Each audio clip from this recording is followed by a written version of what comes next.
Star Hoops, Central Vibes, where the ladies thrive. Breaking it down, highlights come alive, crossovers, threes, hustle, don't stop. Women's game shining, we taking it to the top. Handles ridiculous, moves so ferocious. Step backs lethal like poetry in motion. Queens on the court making noise explosion. Game so smooth, no need for promotion. Star Hoop Central, we running the court. Breaking it down, giving fans full support from the tip off to the last buzzer sound. We're here for the love, giving breakdowns profound. Never sleep on this, skill set divine. Buckets dropping like rain, every shot refined. Courts a canvas and they paint with their shine. Passing gems, no look, threads intertwined. Fast breaks, dimes in defense for days. Highlighting greatness in every play. Legends in the making, stars in the fray. Turning up the heat, watch the artistry sway. Star Hoop Central, we running the court. Breaking it down, giving fans full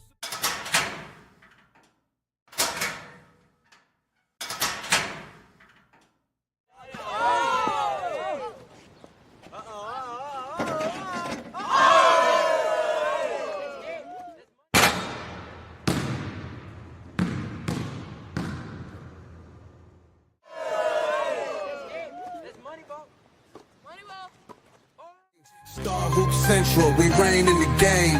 Fast break the logic, no time for delay. Full court press, every word that we say. From zones to the man, the schemes we unweave. Breaking the box score, we don't just believe. Debate in the key, where the clutch get defined. MVP stats or the heart in the grind. Legends get forged in the fires of our chat. Star Hoop Central, where the real game's at.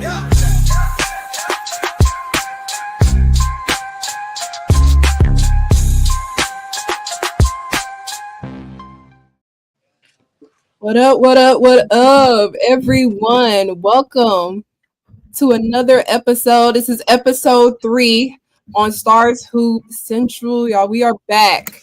Today we got a bunch of topics to get into. We will be speaking on Paige Bueckers and where she ranks amongst other UConn greats. What's next for South Carolina? We'll dabble into some Unrivaled. We'll also dabble into the upcoming WNBA season. It's just a lot today. But before we hop into the discussion, what's up with everybody on the panel? How y'all feeling on this Monday? What's good? I'm good. That's good. That's good. Everyone ready? So let's get straight into it. This past Sunday, all eyes were on UConn and South Carolina as they took on each other on the biggest stage, the championship game, the NCAA championship. The Huskies would come out on top and defeat the Gamecocks 82-59. And with this win, UConn secured their 12th title, along with Paige achieving her first title. With her achieving this award, getting this compliment, getting this feat, it raises a lot of eyebrows. A lot of people are wondering where Paige Bueckers ranks amongst UConn greats like Diana Taurasi, Maya Moore, Staley, Rebecca Lobo, Tina Charles. She might be in these conversations now. Let's start it off with Prince. Where do you think the Paige Bueckers ranks? Once again, shout out to Paige Bueckers. You know, another 2020 championship ring on the mantle. You know, that 2020 class. I know we're gonna get into that later, but shout out to Paige, man. Shout out to Paige.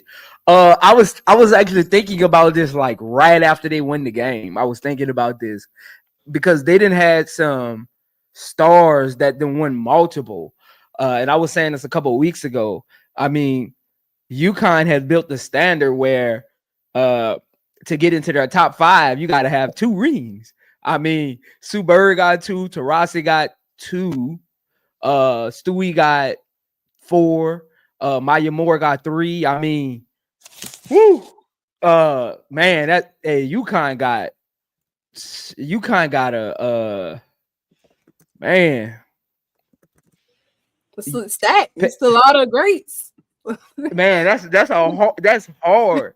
I think she top 10, but her order in the top 10, I think is preference. she does have a case to be like 6 through 8 because of the team that she had. I mean, AZ in and out the lineup, and I'm just talking not just tenure itself, just championship run itself. Just the team that she had, the team that she was going up against, the defending champions. I mean, man, I got her at I got her at 7 behind Sue Bird. I got her at 7 behind Sue Bird. I just looking at the lore of UConn, top 5, you gotta have 2. Like, that's a minimum. Like, because they didn't have some greats come through there. Like, top 5, you gotta have 2. I got her at 7 behind Sue Bird. I think individually, this is one of the most impressive championship runs I've seen in women's college basketball since I've been watching. And I've been watching since I was like 15, just watching. Like, I watched growing up because my mom played basketball, but like just on a regular basis, knowing what I was watching, probably like 16. This is probably the most impressive run I've seen because she turned up out of nowhere. You didn't see the turn up coming because she is a team player. She is the ultimate team player, but she took over at the beginning of games, in the games, when buckets were needed, when plays needed to be made, when they needed to prove a statement at the beginning of games. She came out gunning. So I got her at 7. I got her at 7, and I feel good about 7. I feel good about 7. 7. I think that's pretty fair. Top 10. HD, what's up with you? Chilling, man. You know, I was out in the streets and had to get some things done. You feel me? What grown people got to do. So, you know, I'm glad I made it on time. I apologize to my co-host and my moderator. You know, I've been out all day. Wasn't able to communicate with everybody, but I'm glad to see everybody's doing well. Paige Bueckers, this is a tough question for me because I'm such a fan. I've been a fan of Paige since high school. I always said that in that class, you always had Angel or Paige. It was always them two. Who was going to be the best one? And the thing I learned, the reason these two were the best in the whole 2020 class wasn't just because of their play style, because they're great leaders. And a lot of players can't be leaders and be the best player. Sometimes they're great, but they're not a leader of the team. You always have that person who may be lesser of a player. I can't put her in the top 5 because she didn't win more than 2, even though my bias wants to put her at like 4 or 5. So I will put her at the bottom 5, like around 8 to 10. And the reason why is I can't put her over Stewie. Stewie has 4. Maya, I believe, has 2 or 3. 3. DT, 3. DT got 3. Sue Bird, I believe, got 2. So Swin Cash was a heck of a player too. People forget Swin. Tina Charles was a heck of a player. So I would put her around 8. That'll be to me what Paige would be is 8. But she makes the top 10 because you got to look at the accolades that she has. And we also got to remember, if she would have never got hurt, she possibly could have had 3. Like, seriously, if she wouldn't have got hurt, because remember, when she actually got healthy, Azzi went down with an injury. So that messed everything up for her. And now that they got Sarah Strong may be the next one to get 2 or 3. She may be catapulting over both of them. So Paige to me is number 8. But my fandom has her at 3 behind DT and Maya Moore.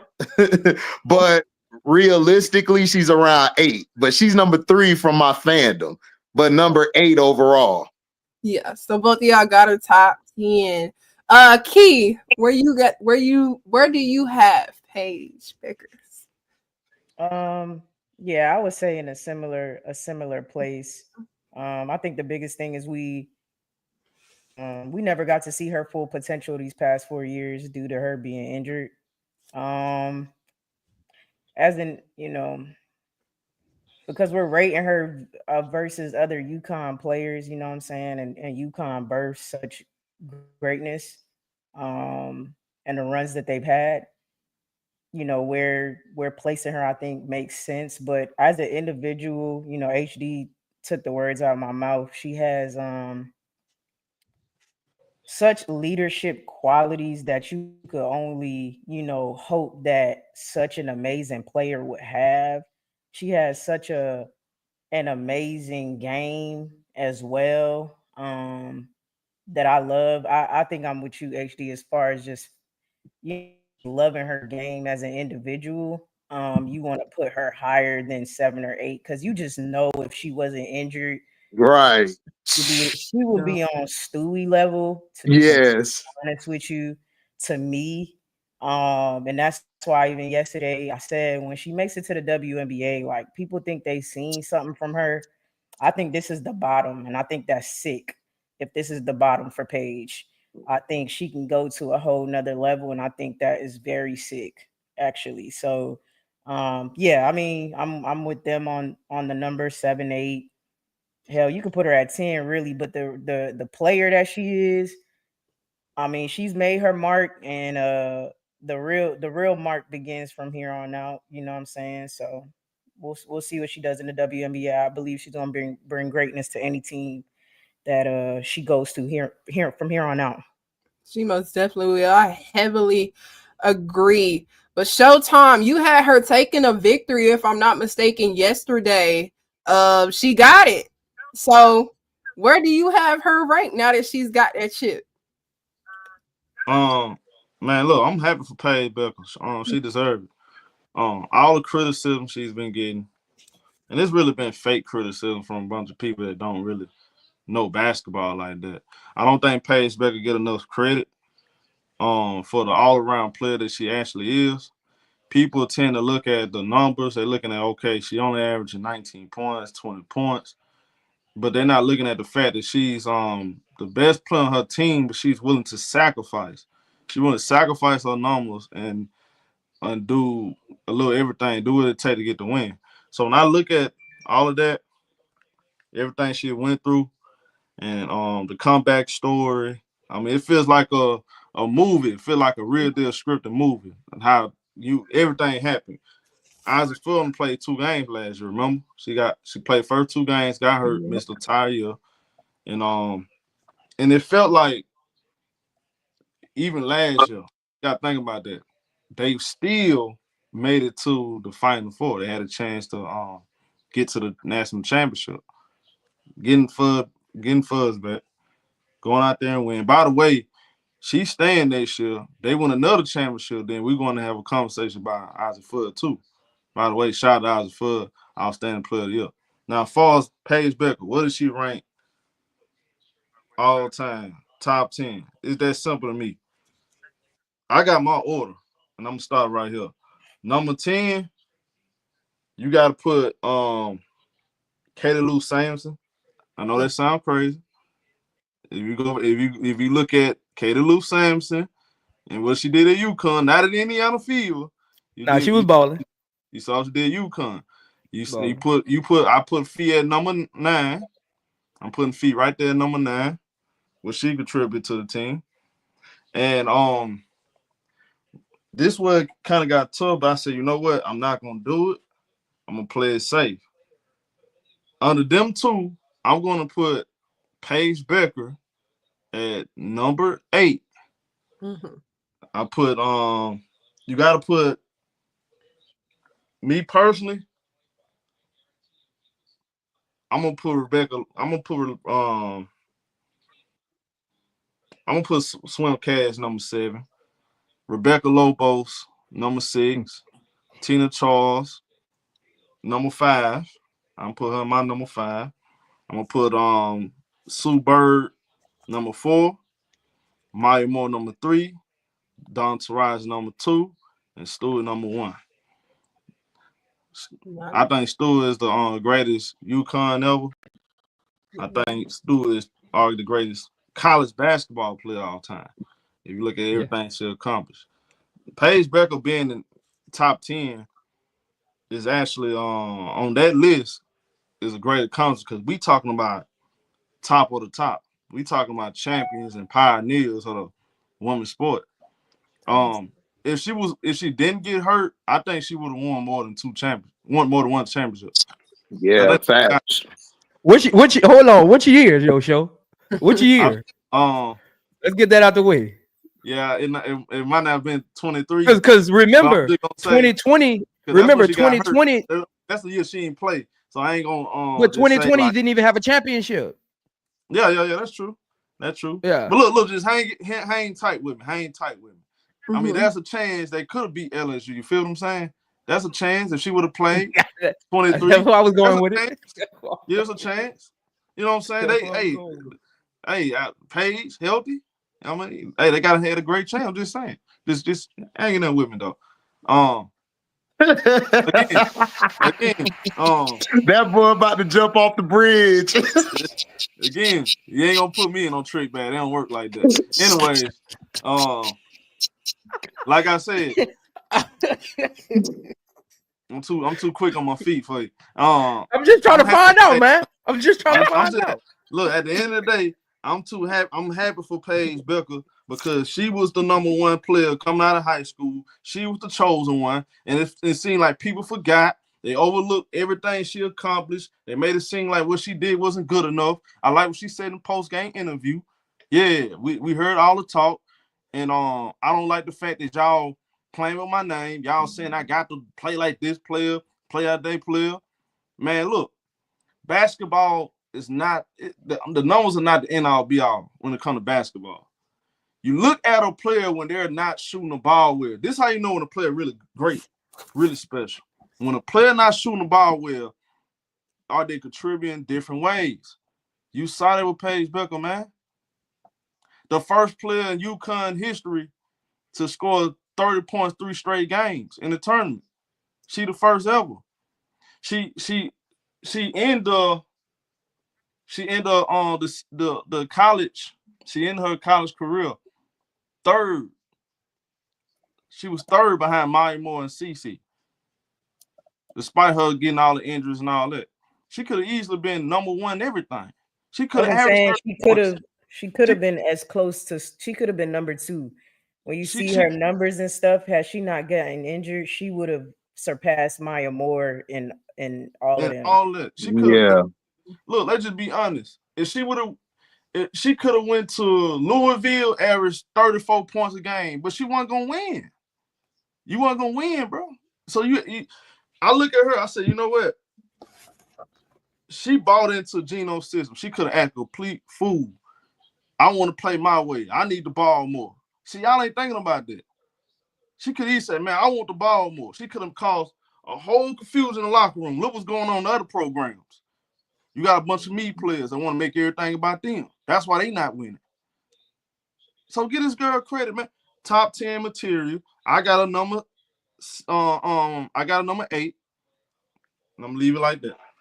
Very fair ranking. And I love that y'all included not some more obviously it's on the court stuff with her in terms of her leadership and everything like that, but she's definitely up there. And I think obviously her backstory puts her up there. Great player. As we know, Paige Bueckers, was a huge name in the 2020 women's basketball high school recruiting class, along with other people like Angel Reese, who actually tweeted after the championship game that the 2020 class has done so many special things for the game. #proud. Other names in that 2020 high school recruiting class was Haley Van Leef, Cameron Breen, Caitlin Clark. With those names, we know what they've done for the game of basketball, women's basketball to be exact. Is the 2020 high school recruiting class the best ever? We'll start with Key this time. Is it the best recruiting class ever? Mm-hmm. Yeah, I mean, hey, chatting, everybody watching, getting to know me. Y'all gonna see me on many more episodes. I'm a little bit of a psychopath, you feel me? So some of the things I'm gonna say is probably gonna be off glass for y'all, but I stand 10 toes. Yeah, it's the best class for me. It's the best class. And we're not talking about talent though. Like it's the best class just because of how they have revolutionized women's basketball single-handedly. Period. Full stop. Now, there might be a better talented class, you know what I'm saying? If y'all want to do a 5-on-5 or whatever the case may be. But there's not a class messing with this class as far as catapulting women's basketball of all lanes, unrivaled, WNBA, college basketball, etc. There's not a class that has catapulted women's basketball in the way that this class has. And for that reason alone, they are, without a shadow of a doubt, the best class. Now, I always say that Angel Reese will have her own documentary one day because people are missing the greatness that she's doing. But I do believe that they could absolutely do a documentary about the 2020 class and how they revolutionize women's basketball in the future. Hey, I don't care. I don't care if people agree with me or disagree with me. That's my opinion. They're the best class. Do your thing, because of what they've done for women's basketball. There's not another class that has done it or will do it. There and we could jump ahead to Juju, but she's gonna do it by herself. That's not gonna be no shade. And I love Michaela Williams, Maddie. I love all of those players, but she's gonna do her own thing in her own way. That she is. That's gonna be a whole different thing we're gonna be talking about when Juju comes in. It's not gonna be the same thing as what the 2020 class has done. You know what I mean? Like just how they revolutionized it in different ways, etc. So it's unmatched, bar none. I would love to hear the argument of why they're not the best. I think we're gonna be talking about two different things if anybody has a different opinion, but for that reason alone, they are. Period. And I stand with Key, most definitely. I also want to shout out Camila Cardosa because I did forget to mention her in the chat, said her name a bunch of times. How can you forget Camila? Right. How can I forget? Camila Cardosa most definitely got to be recognized.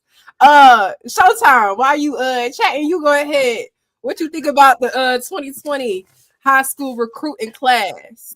I think we got to kind of tread lightly a little bit, but because you got classes like 98 with Swim Cash and Sue Bird. You know, I mean, look, them two names right there, that ring bells. You know, we talking about two of the greatest. Forget college, or we talking about two of the greatest of all time. Now, I do believe this class, right? I've been calling this draft. I call the 2024 the golden draft class. That's the draft class is gonna change women basketball forever. When you look at the two names that help bring a lot of eyes to the game, right? You look at this recruiting class, 2020. We know the top five: Cameron Brink, Paige, Camilla, CC, Barbie. You look at Hannah Van Lee. Who else we got in that class? We got there's a couple more players. Deja Kelly, player like us. I mean, she's a solid player. Could potentially make the WNBA. But y'all forget about Pow too. Y'all forgot about Pow. So yeah, that draft class is deep. There are other draft classes out there. I'm gonna say this. I'm gonna agree with you, Key, on this because of the impact. I think all around. I think all those players was like. I'm gonna say this. I'm gonna say I can see CC, Camilla, Barbie, potentially Cameron Brink, Paige Bueckers. I can see them being Hall of Fame. So yeah, I'd probably say bet right now. But there are more classes out there that's I think More, you can say that's probably better though, to be honest. like more skilled in terms of Yeah, I skill. said that more though. proven. Like, what if, so then let's set the Proven, record straight right now before anybody else speak. Because Yeah, I more already proven. said I'm that. gonna say that. I said if we're talking talent to talent, then I'm not gonna say the 2020 class, but that's not what we're about. So what are we actually talking about before we Now give look, an what kind of make me feel another thing kind of make me feel like you may be right, because like how many of them can say 4 out of their 5 top recruits were champions? You think about that too. How many of them can say, okay, 4 of our 5 players were champions?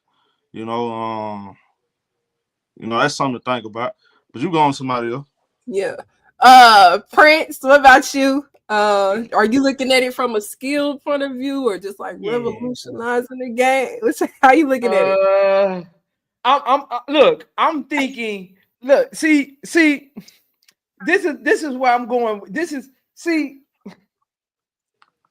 Championships are the end all be all, right? But when you think about like an entire class, I agree with Keith to a certain extent. You do got to bring off court stuff into it as far as like expanding the game, things like that. I don't think no class. The crazy thing is, outside of Showtime HD specifically might remember this, that Michael Irvin, Warren Sapp, Florida team, like Miami Hurricanes team. Outside of that team, for what they did for football going into the 90s, outside of that recruiting class, this might be number 2, just as far as like just total impact. And what you got to remember, that Miami Hurricanes team, they're still impacting the game even after retirement. You know what I'm saying? Like, that's Hall of Fame. All of them are first ballot Hall of Famers. You know what I'm saying? They are. You had Ian Reed in that class. Like, man, that was Taylor. Sean Taylor was in that class. Like, man, he was coming out. Yeah. And that's just the Hurricanes. But back to women's basketball. I just had to put that in there. I got them number 2. That's how highly off the court I think of this one. I wanted people to really understand the impact this class had off the court. Like, all of them are probably going to end up being first ballot. All 5 are probably going to end up being first ballot Hall of Famers according to their trajectory. They're just starting out, but according to trajectories, definitely all 5 are getting their jerseys in the Raptors. And all 5 will probably eventually be all-stars one day, all NBA players, all WNBA players. So from that standpoint of just impact, I got to put them number 1. But I was thinking, y'all already know who my WNBA GOAT is, Asia Wilson. Shout out to the Aces. We went in it this year. But like, hey, don't sleep on that. I forgot what class you was. 14 class. 14. You had Asia. Yeah, 14. You had Asia Wilson, 18. Brianna Turner. What? No, 2018.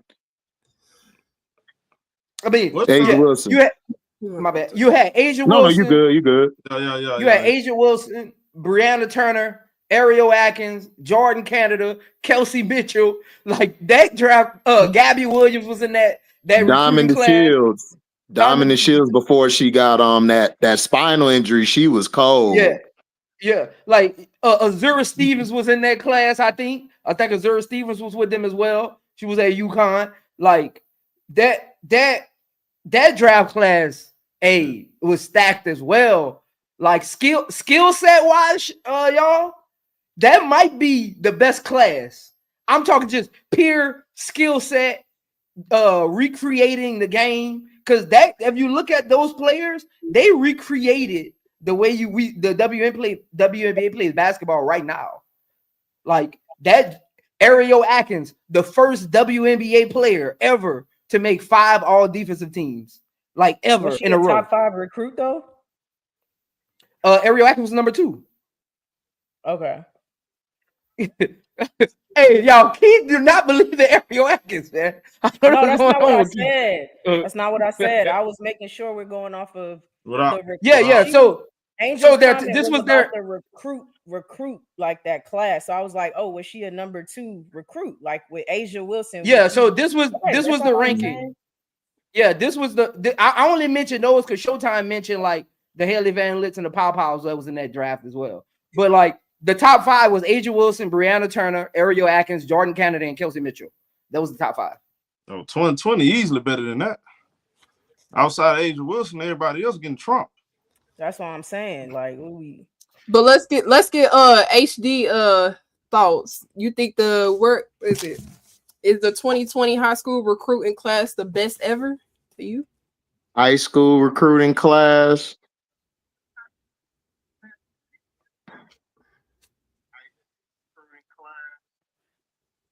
I got to go back and look at it. I didn't have a chance, but off of memory, I just think they're the most as far as impact.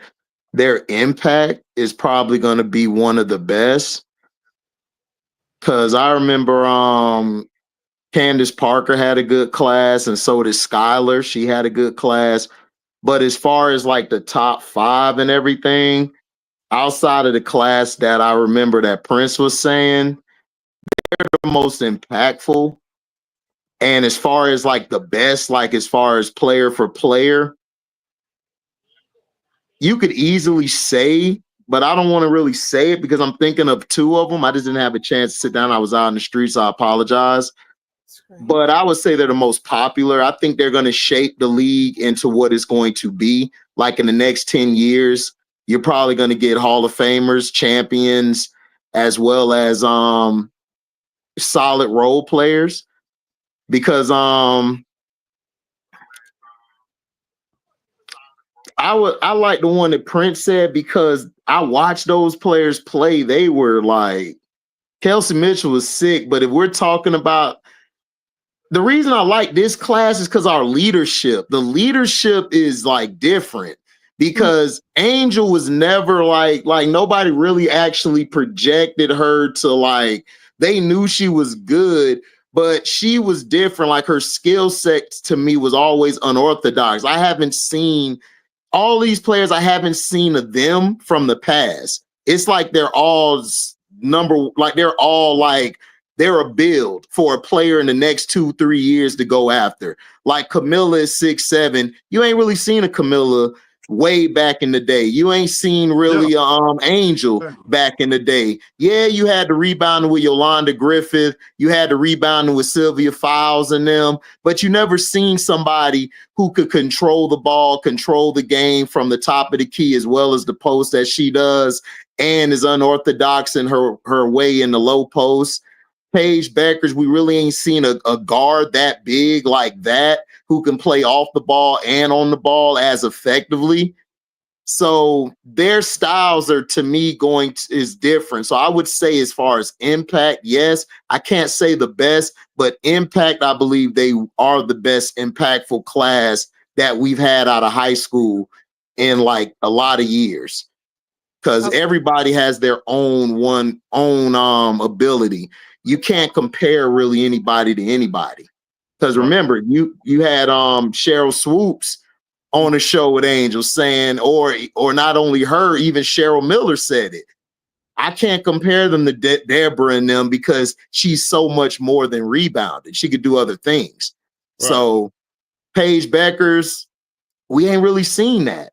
A player who can play off the ball as well as great on the ball and doesn't mind putting up 5 or 10 assists, but then could come back and hit you with 25 and 5. We ain't seen that on a consistent basis. Then we haven't seen a Camilla. Camilla's really like next to Liz Cambage.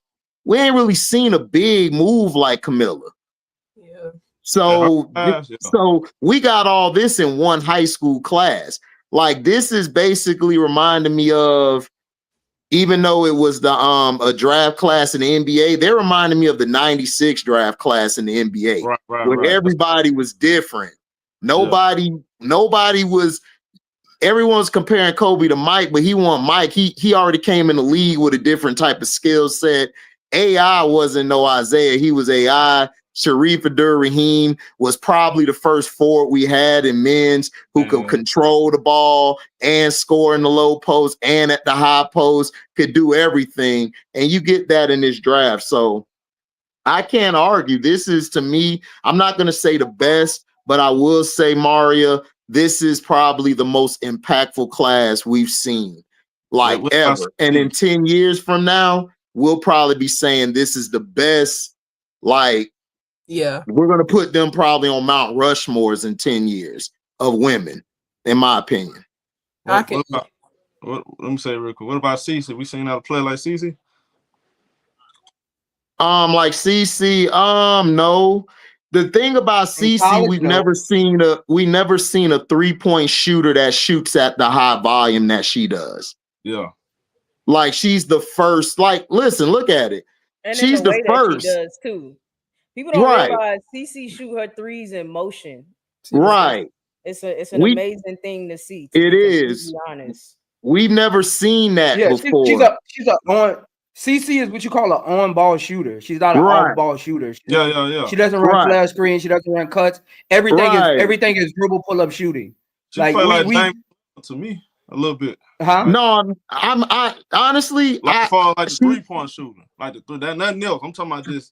If you watch Dame, he get the ball, come across half. Yeah, but Dame's not as good in transit. She's probably the best transition player I've seen ever. Like, the high clip she does for a whole game in transition, moving at that speed and getting that shot off. Dame not doing that.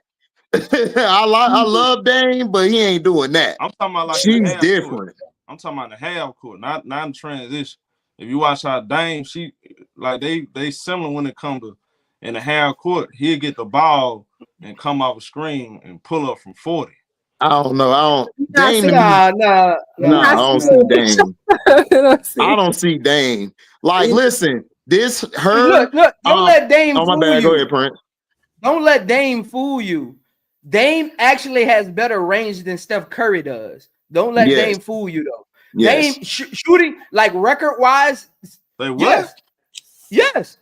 Dame can shoot that thing far away. Showtime. Look, Showtime. Stats-wise, game winners-wise, percentage-wise, Damian Lillard is the best long-range shooter. Steph Curry just takes more attempts from 3. But when we're talking beyond the 3-point line, when we're talking about logo shots, when we're talking about coming across half court and transition and just pulling up, it's levels to how Dame shoots the basketball. Again, I'm not saying I'm not saying Dame is a better 3-point shooter than Steph Curry. I'm not saying that. No. I know what you're talking about. You're talking about range. I'm telling you, I don't know about that. Yeah.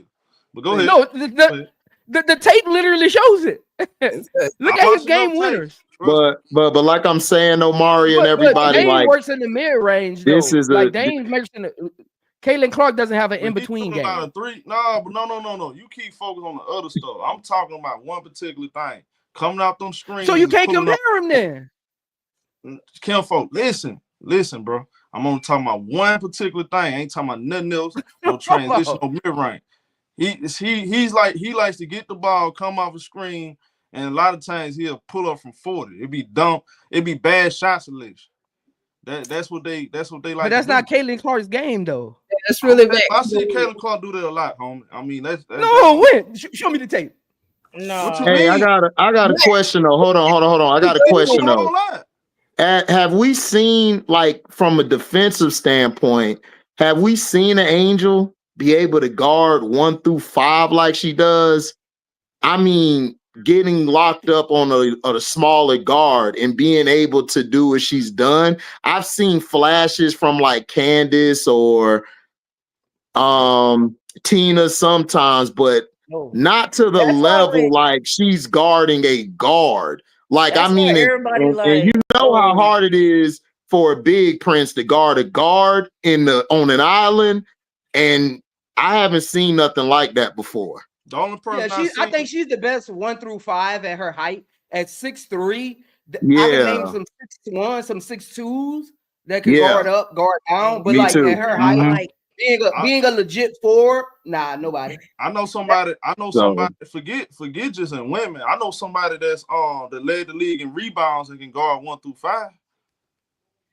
It's been like 20, 30 years since we had another one. She came out with a jersey one time. Yeah, Rodman. Yeah, like yeah. I haven't seen anybody like that since then. And I'm talking about the rebound. I ain't talking about yeah. No, I know what you're talking about. In the motor, also the motor. Like that's what I'm saying. This high school class is different. Like their play styles are different. That's why everybody talking about. I gotta see how 2020 shake out. It's like it's stupid to me. I'm sorry. Because Key, let me ask you a question real quick, Key. Like I know Aaliyah Edwards wasn't in that. I don't know if she was in that high school class. She might have been, but she's good too. But she's gonna probably be the best that you never heard of, really, like mainstream. But she's just gonna be good at what she does. So that class included in this past draft, and then you got Paige this year. Man, as far as Aaliyah Edwards, I think type of player year 4 is that's when we're gonna see some stuff. Right. I think we're gonna already see it, but I think year 4 for her is like when you're gonna see like really her, her potential, her game really fill out and everything like that. But as far as 2020, all of them are the top 5 are franchise players. Let's be clear. Yes. Camilla just ended up going to a team with Angel, but any one of those players, you're building your team around that. Let's be clear. There's no other draft class that you're building your team around all 5 of those, that high school class. Let's be clear. Y'all think it's up some? Y'all thinking of some classes? Yeah, no, there's not another class for the top 5 high school recruits. You're building a team around the recruits. Let's be clear. Caitlin Clark, you're building a team around her. Angel Reese, she's the franchise player. They're building a team around her. And Cardoso, apparently, you know what I mean? But if Cardoso went to another team, they're building a team around Cardoso. Like, keep cooking. She cooked. Paige Bueckers. That's Paige Bueckers' team now. That's not Enrique's team no more. That's Paige Bueckers' team. She cooked. Then you talk about what they do off the court and how they revolutionize the game. It's bar none. If you put it both together, you could even pick a more skilled class, a class where the players are better, but they still cannot do what they do off the court. Yeah. So then they still beat that class out. Yeah. When you add both, it most definitely. But that's obviously a recruiting class that's going to go down in the books. And I think that they are the best recruiting class. 2020 high school recruiting class is the best ever. But Showtime mentioned another player from that exact recruiting class. And Tihenna Pow. Hope I'm saying her name correctly. Like I said, was a part of that class. And she also played her last game as a Gamecock. Moving forward, the team will have no Sanaya Fagan. Raven has 48 hours to decide what she will do. So what does this mean for South Carolina moving forward? Showtime, go ahead. This means nothing. They're going to be back. Give them 2-3 years. If you listen to Don Staley said in the press conference, it was an interview. This was, if I'm not mistaken, that was after the game. Or if that wasn't after the game, that was yesterday. She said they're looking for already vets. When you got players like, what's my girl out there with Florida State that entered the transfer portal? Tanai Laston. You got Livia Miles. I could see them easily going over there. Sound like to me, y'all, listen to Don Staley, they're finna go after one of those players. And I think with Malaysia, Joyce, she's going to get better. I think people sleep on Joyce. I don't think she get enough credit. the players they already have there, the young players that's going to be there next year, they still good enough. They just missing some leadership. They missing a couple pieces, and I think Raven Johnson. I just don't think she should return. I think she should just need to go to the WNBA. She needs to work on her jump shot. I think give it the right trainer. Work on your jump shot. She's going to be a really good player, and she could be. You don't want her to run it back a year, work on that, and then declare. I mean, you want her to go ahead and declare. Is that what Don Staley want? Is that what she want? That's fair. Don wanted to come back, but go ahead. That's gonna be. I mean, if she come back, man, they got a good chance of winning next year. Yeah, I agree. But I do believe they're going to add on Olivia Miles. They're going to add on one of these players in the transfer portal. You're going to see it. You saw what happened when they got Pow from Oregon. They're going to find a way to get right back to they'll figure it out. Yes. I'm not concerned about. I'm not concerned. Trust when I tell you. Long Malaysia there, Joyce there, Bree Hall. Bree Hall is she's still there, right? She's leaving. Bree Hall leaving. Bree Hall, Fago, and Ravens undecided. So and then Pow. 3 of them already going. They'll be all right. And then with the class they got coming in, I think they'll 1 or 2 years. I think they'll win another championship. Okay. HD, what do you think about South Carolina moving forward with those losses? They lost before. Like South Carolina, the thing about them is they've lost before. They lost to Iowa. They bounced back. I'm not worried about South Carolina. Like, I think what I've been getting upset is with a lot of y'all out there disrespecting Don Staley. Like, listen, she lost. It is what it is. She lost. But if you telling me she ain't in the top coaches of all time list, man, I'm gonna slap every last one of you when I see you. Because y'all have been real disrespectful these past days. She lost. So what? It happens. They lost. But y'all act like she didn't win 3 before that.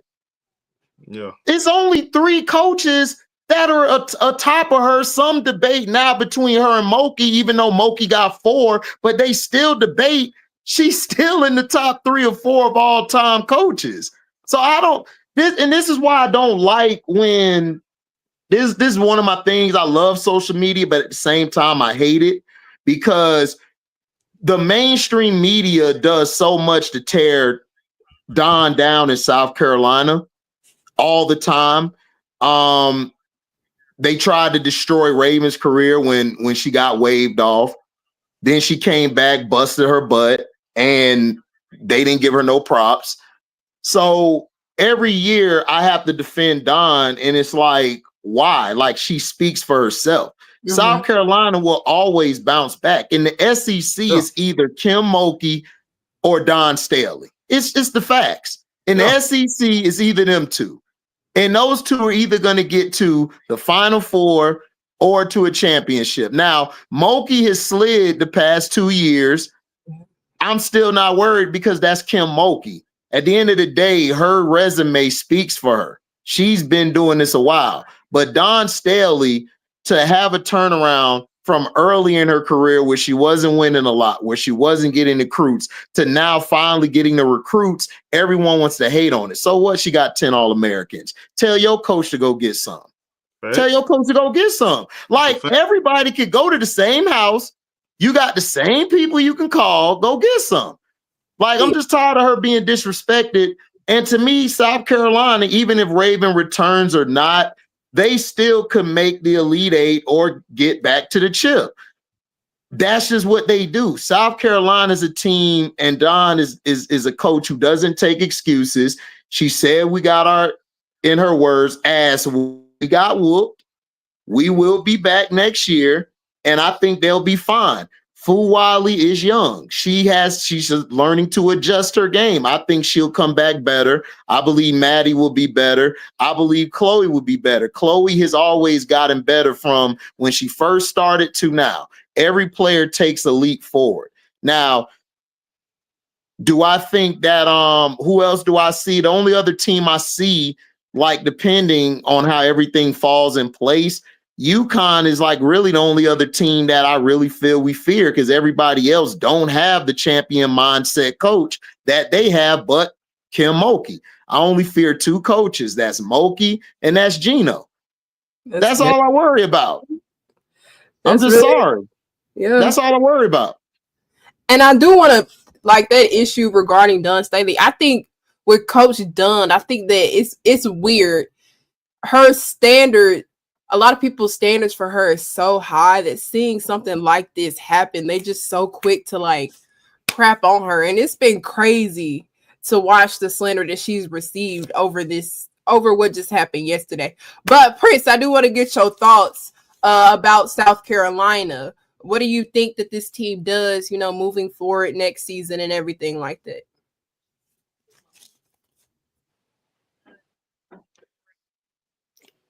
I got faith that SC will win another one in the next 4 years. One thing she needs to figure out is her back court. Most of her front court is coming back outside of Fagan. Watkins coming back from injury next year. We'll see when she gets back in the lineup, probably around Christmas break or something like that. Definitely before March Madness. I mean, it's Dawn Staley, man. Top 5 all time. No matter what you want to, even if you want to hate on her, you can't take her out the top 5. I mean, no matter how you want to rank them, everybody got their preferences. I got her at 4. I mean, it's Dawn. I mean, players love her. They don't just go to South Carolina to play basketball. They go to South Carolina to play for Dawn Staley. I mean, look, when you're getting recruited, the coach is the most important piece. Like, when you're getting recruited, I ain't talking to none of you double A people out there. I'm talking to my D1 athletes. When you getting recruited, don't you bring no scout to my house. My daddy ain't letting you in. Exactly. Don't you bring Dawn Staley better show up. Don't bring no scout to my house. Don't do it. So they play for Dawn Staley. SC will win one in the next 5 years if Dawn Staley is there. Point blank, period. Let's move on. Yeah. We gotta get the key though. We gotta get the key.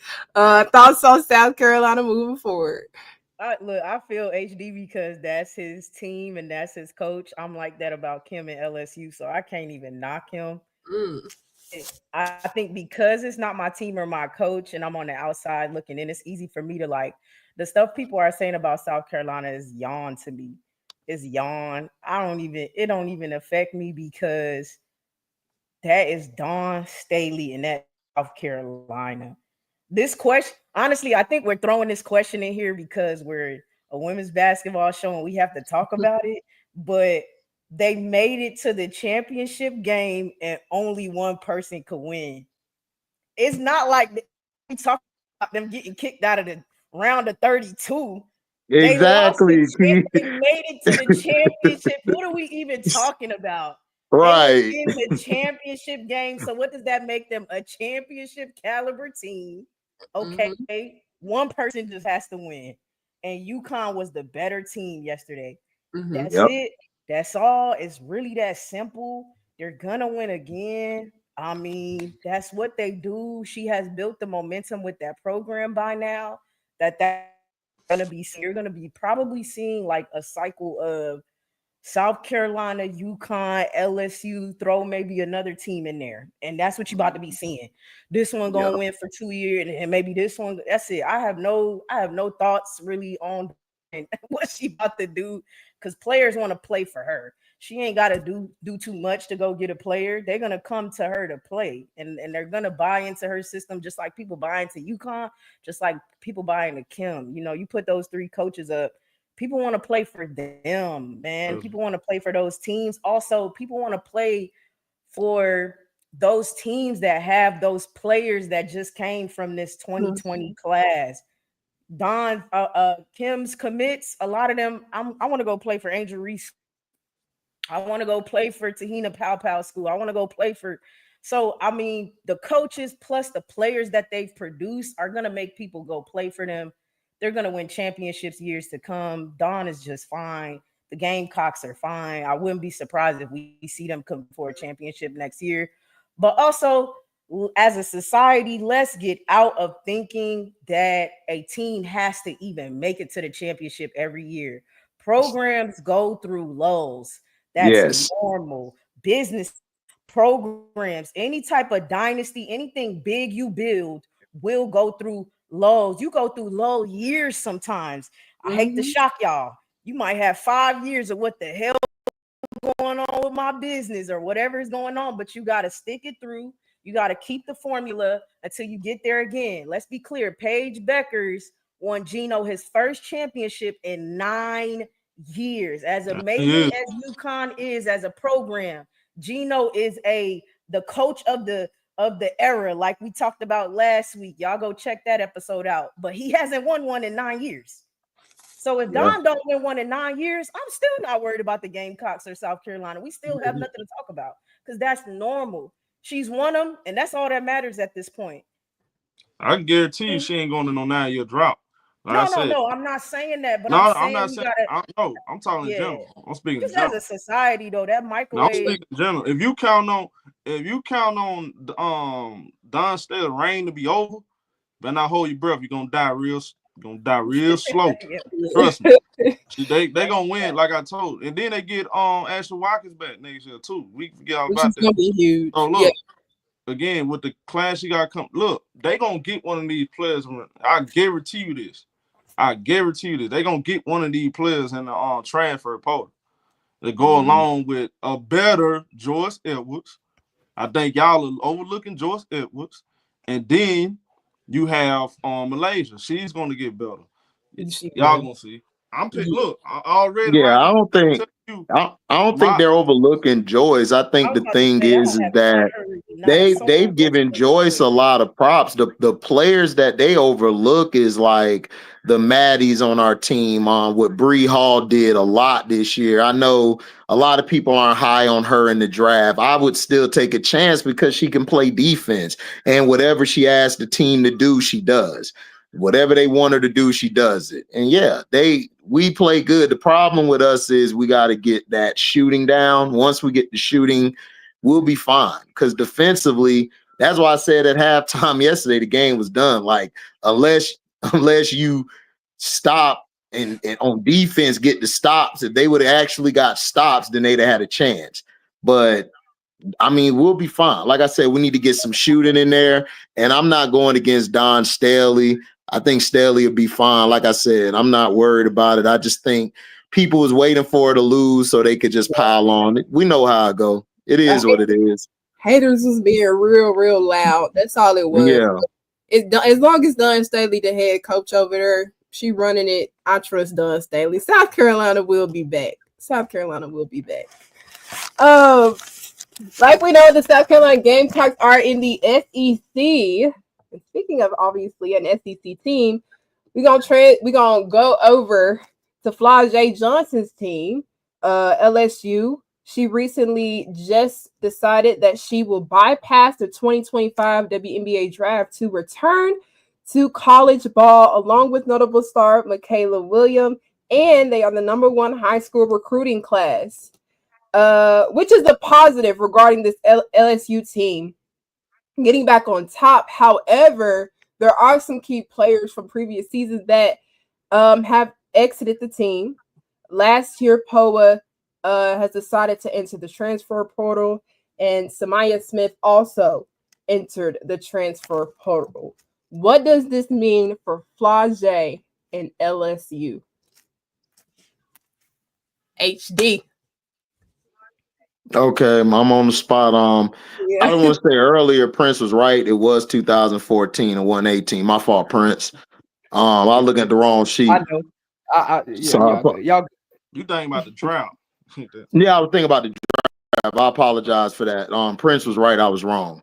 Now, the LSU thing, I've said this before about Flau'jae.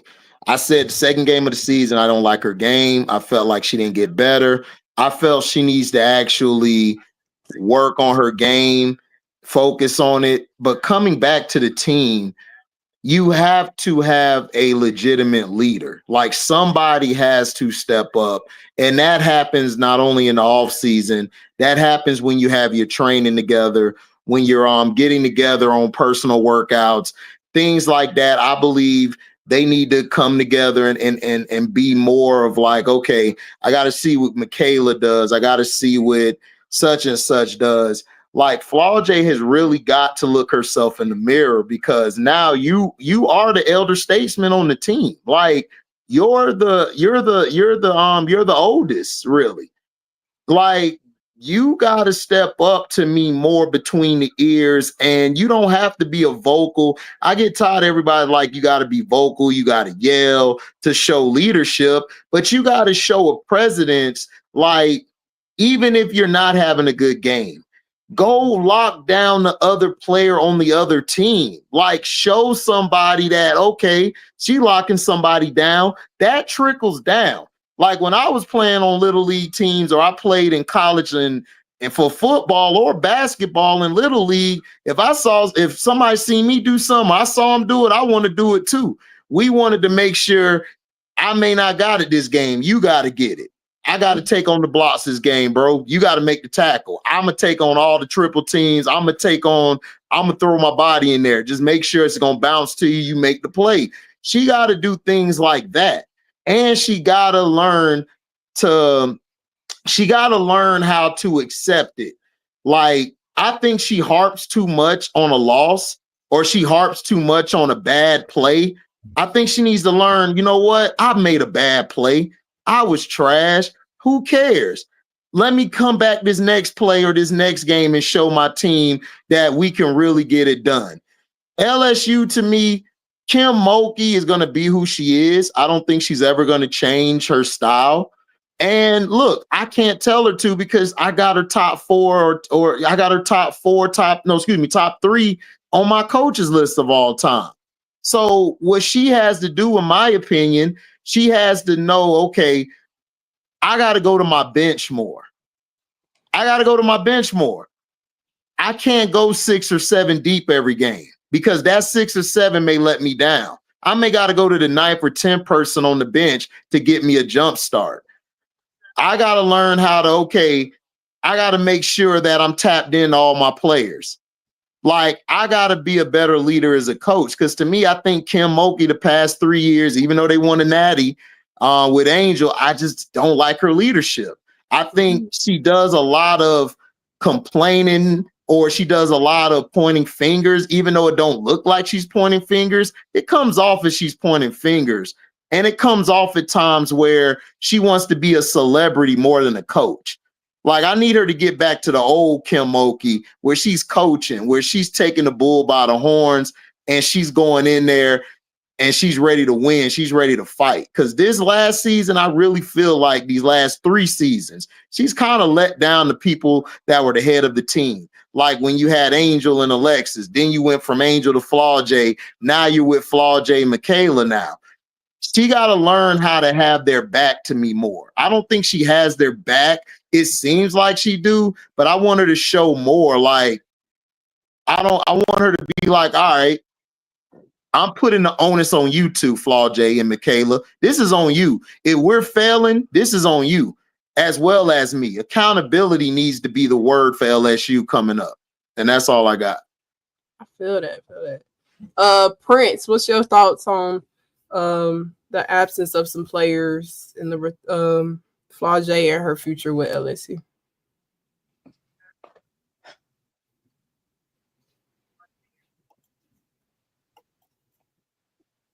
I think, because I've been thinking about this, because I've been scratching my head on this. Like, I've been trying to put myself in her shoes. I've been scratching my head on this. It only makes sense if it's because of the CBA in 2026. But then with a CBA, you got lockout. I mean, a lot of things could happen.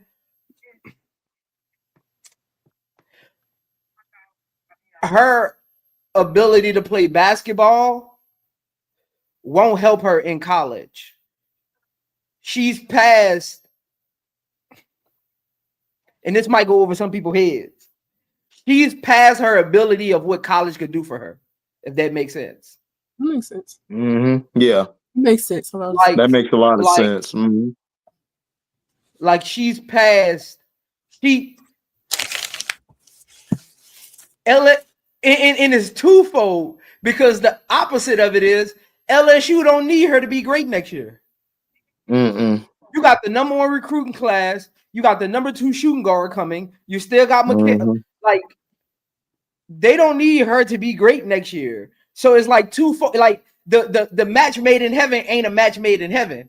It's just a match that they might go on a couple dates and call it quits after the second date. Like, I don't see that conversation going over well. Like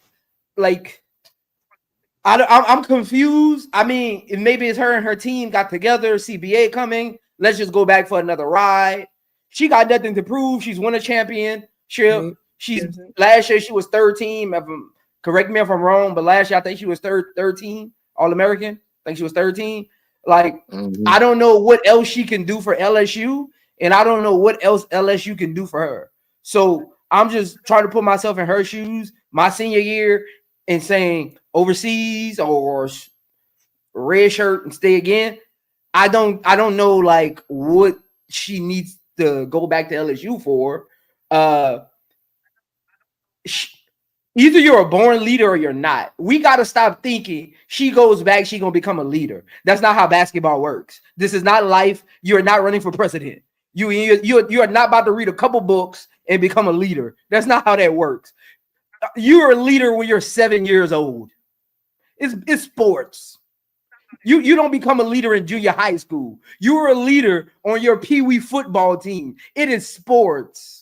That's not how you don't read a book to become a leader. Don't let Instagram fool y'all thinking you're gonna sign up for a seminar and become a leader. That's in you is not, because you got to be a leader 24/7 when the cameras are off and when you're in the locker room, when you're down, when the game's on the line and you need somebody to pick you up. That's what the leader comes in to do. The leader isn't the one always yelling on the court. The leader isn't the one that scores the most points. The leader does the little things that keeps the team on track when the coach's words go in one ear and not the other, because they will. Coaches are like parents.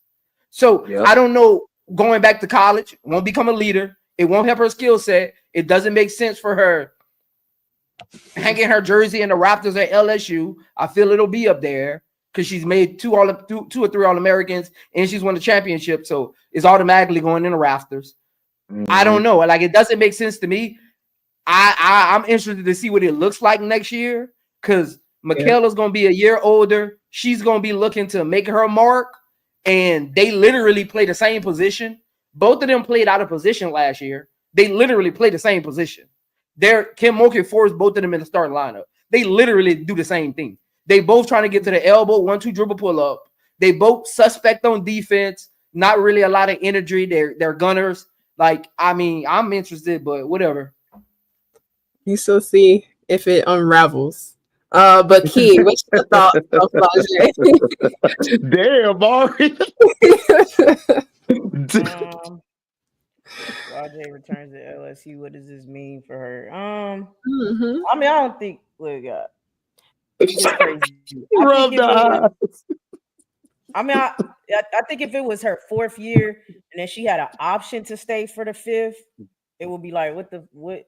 But it's her. She's 3 years in. It's her option to stay. She could declare early, so it's just not crazy that she's staying. It's not crazy because she's just staying for her last year. It's like whatever.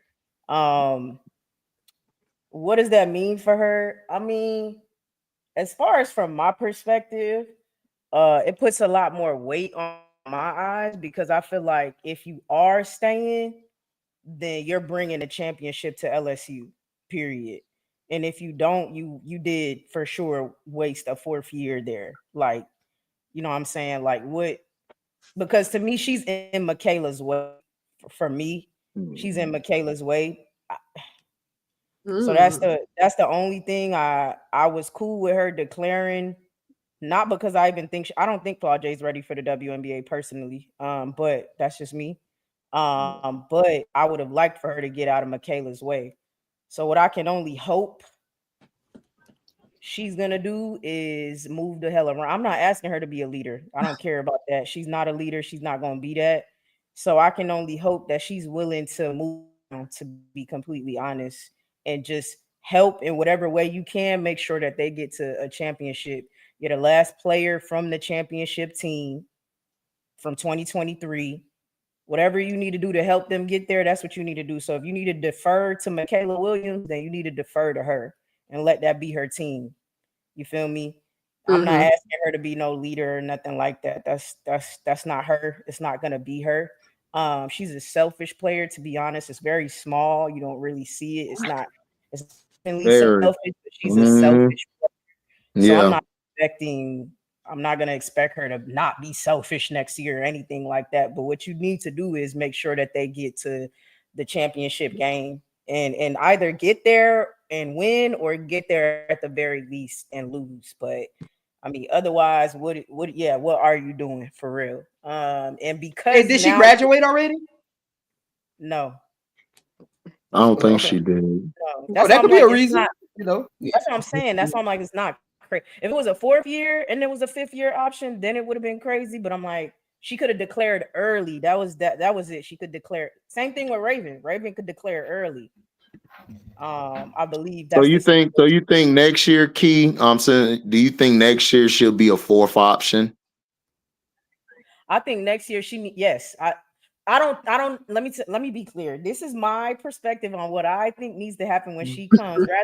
Rather Kim Mulkey does that because she has some weird. I think Kim and Flau'jae have a weird relationship. Okay, so I don't know what Kim is gonna do next year. I don't know if Kim is gonna go, well, you shouldn't even be here. So yeah, you're the 4th option. I don't know what to tell you, Flau'jae. You the 4th option. She should be 3rd or 4th option next year. Point blank. Period. Get in where you fit in, kid, and play defense. I actually don't need you to score that much. Yeah, because they got a forward coming in. She a dog. She could dunk. Yeah, she is. They Yeah. got plenty of players. They don't need her for real. But that's my point. So if you are staying, the last one from the championship team, get there. That's the only thing I could say. Help Michaela get there.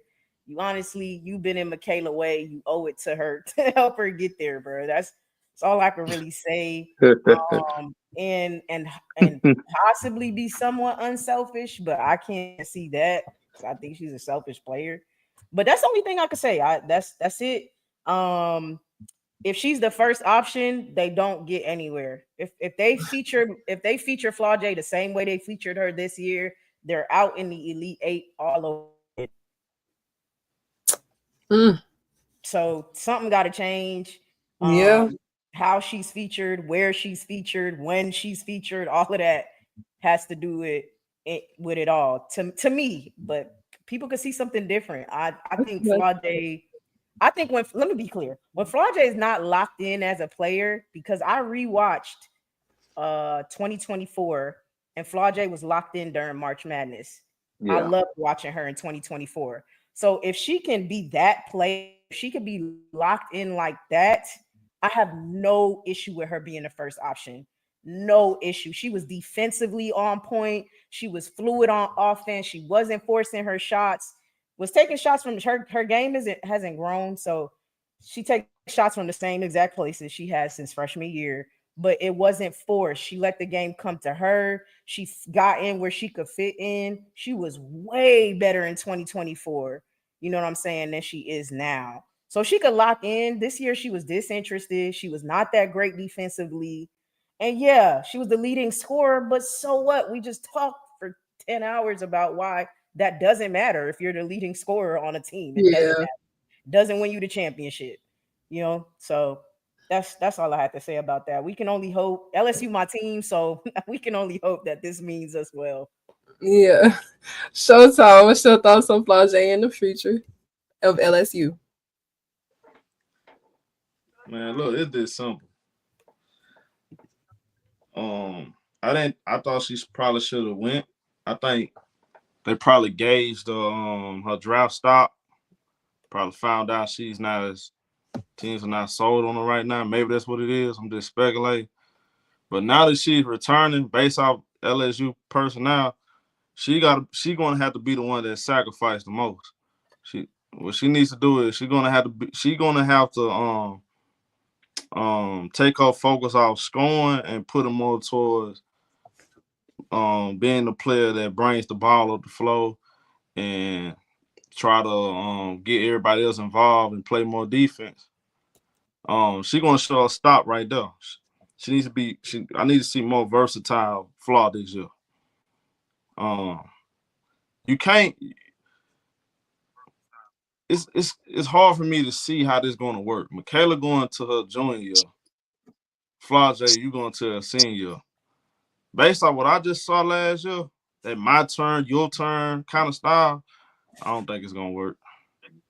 I don't for sure that them playing the same similar way, but we just saw is going to help them get any closer to another national championship.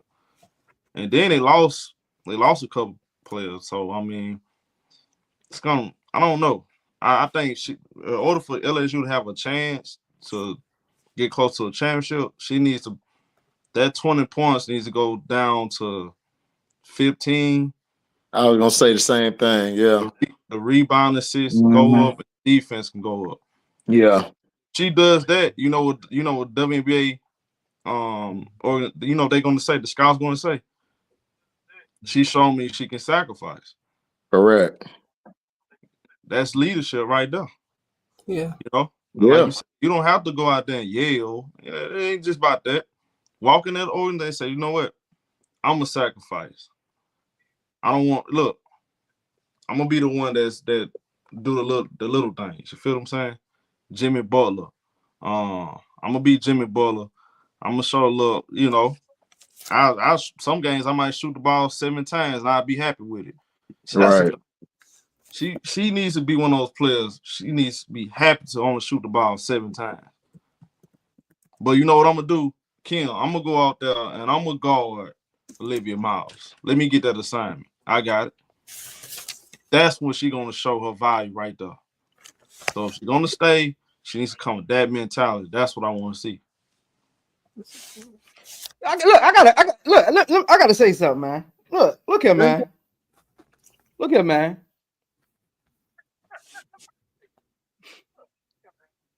We gotta stop being so. Cause I remember when I was playing, like this, when newspaper was still around, like there's write-ups on me for going 2 for 14 in a game.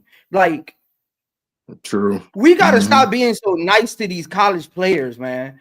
Yes. Look, I'm part of the fraternity and I'm harder on them than some people are in chats and stuff on TV. When has college basketball not been judged about can you play at the next level?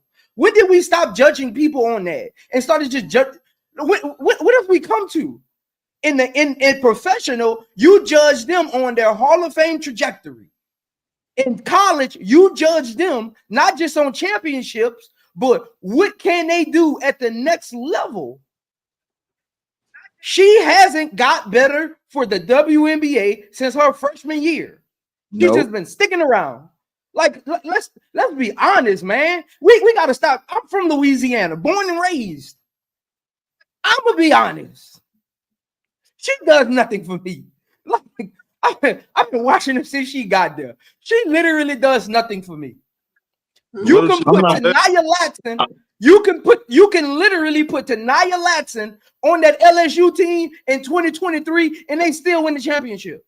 Yep. Facts. You could have put last year's Hannah Hidalgo on that team, and they would have still won the championship in 2023. It was destined. Facts. I watched every game the entire year. It was destined. But I'm saying, what if she come back with a different mentality, though? That's all I'm saying. If she come back, it's too late for me. It's too late. Look, on my life, it's too late. Look, basketball is simple. I know we get on and we try to elevate conversations and say this, and this, but basketball is really simple. When that basketball rolls out there, none of these conversations matter. It's can I play like this or can I? And at some point, we got to realize she can't play like we want her to play. She's a third round pick. To me, she's a third round if she comes I out. Say all that. That's crazy. I think she is. No, she is because her skill isn't all that to me. Look, third round. Like a third round, a late second pick. Yes, like she's not dog. Her fundamentals are flawed. She doesn't do nothing to change the game. She don't like. She was just listen. I'm gonna tell you the truth. If Michaela and Anissa weren't on the floor last year, they would not have been as good as they were. I'm just going to be real because her baskets were not impactful. Outside of that game in Vanderbilt where she had that last second floater off the backboard and in, she ain't really had no moments. Everybody who took her moment was either Michaela or Anissa or KG for them 2 Tennessee games because she just hated Tennessee because they ain't recruit her. I don't see her being that good to me. I don't, unless she says, you know what, I got to work on this. I got to work on my dribble. I got to work on how to attack different ways. She plays this. She don't get better than me. She gets worse as the game goes. I don't understand it. Before we get to you, Key, I do want B to chime in. B, what's your thoughts on the conversation? What say third round? That's Go ahead, B. Yeah, third round. Crazy.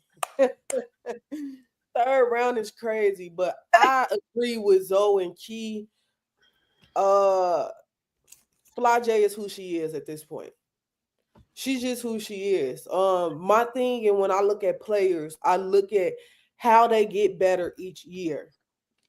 Outside of increasing her points because she had no other choice because Angel left, because that 2023 team, they started to leave. Her scoring had to increase because it was more ball. When Angel Nim was there, it was less ball. Now it's more ball a little bit. That's the only thing that got better. Her defense regressed.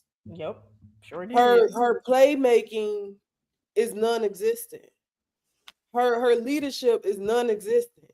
And she's had 3 years to work on this. You would think coming into a season as a freshman where you were on the 2023 team that won a championship, that the next year you will be like, okay, this is what they did to win a championship that year. Let me add these little things to my game so we can be guaranteed for a championship this year. Okay, Angel left last year. Let me add this and then still listen to my new teammates because I'm hungry. I want another one this year. I just didn't see that with Flau'jae. I didn't see it with her. The scoring is cute, but sometimes the scoring is not even efficient. So you can't give me defense, you can't give me playmaking, you don't lead the team, and I gotta worry, and I'm banking on you taking 20 shots to get 15 points. I don't want that on my team, technically. Like nothing in that sentence makes sense for my basketball team. How does she help a WNBA team? That's my thing. I don't think she helps a WNBA team. That's what I'm saying. We keep missing that point. Let's take her name out of it, her stardom and all of that. Take her name and stardom out of it. What is she? Like she's not no first or early second pick. If you take her name out of it right now, and she wasn't known as Flau'jae Johnson, the rapper from the American thing, whatever she did, what would she be right now after these 3 years? That's the thing, HD. You got to think about it. It's so much that goes into you becoming a high drive pick. A lot of people want what you can bring to the team as far as making you the face. But I think, like Prince just said, the things teams need, you can either help our team defensively. She can't do that. You can either be a 3-point sniper for us. She average. She okay. Yeah. So I can I can find somebody else to do that. So what are we you gonna handle the ball for me. You gonna play make for me. She can't do that. They don't even look for a voice in the locker room. That just come with who you are. But she's not even that. So when I think of Flau'jae, I'm like, I'm with Key. I'm like, at this point, you kind of in the way. For sure, in a You way. kind of in the Her way. or Isaiah James? Her or Isaiah James? Isaiah To James. me, Isaiah Her. James. Hold on. Isaiah James. We not added. We not As a, added no as a basketball hyperbole. No, I'm player, if you saying, I'm just gonna take away put the it together. name, Basketball Isaiah player. James, just take away the yeah, name, Isaiah Isaiah James. James But That's it. That's all. That's Okay. the thing. Isaiah James Sundale from Kansas State. Sundale right now. Her or Flau'jae? I take Sundale.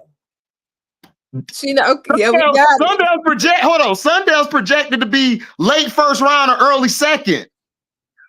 So I don't think Flau'jae goes in the top. To me, Flau'jae is not a top 10 pick as of right now. She wouldn't be in my top 10. But you add all those extra factors, what's behind her name, her face, and all of that, it's going to make her first round pick. But I don't think thank you, B. You Okay, made my case. Thank you. let's let Key go. Keep it waiting. Key, go ahead. Okay, no, I just go on this. Okay, so one of the favorite. First of all, shout out to everybody who comes through and views this and listens and everything. We appreciate y'all coming through. One of the great compliments we continue to get is I love how y'all educate us. So I'm gonna take this moment to educate. Not saying I'm some big teacher or anything.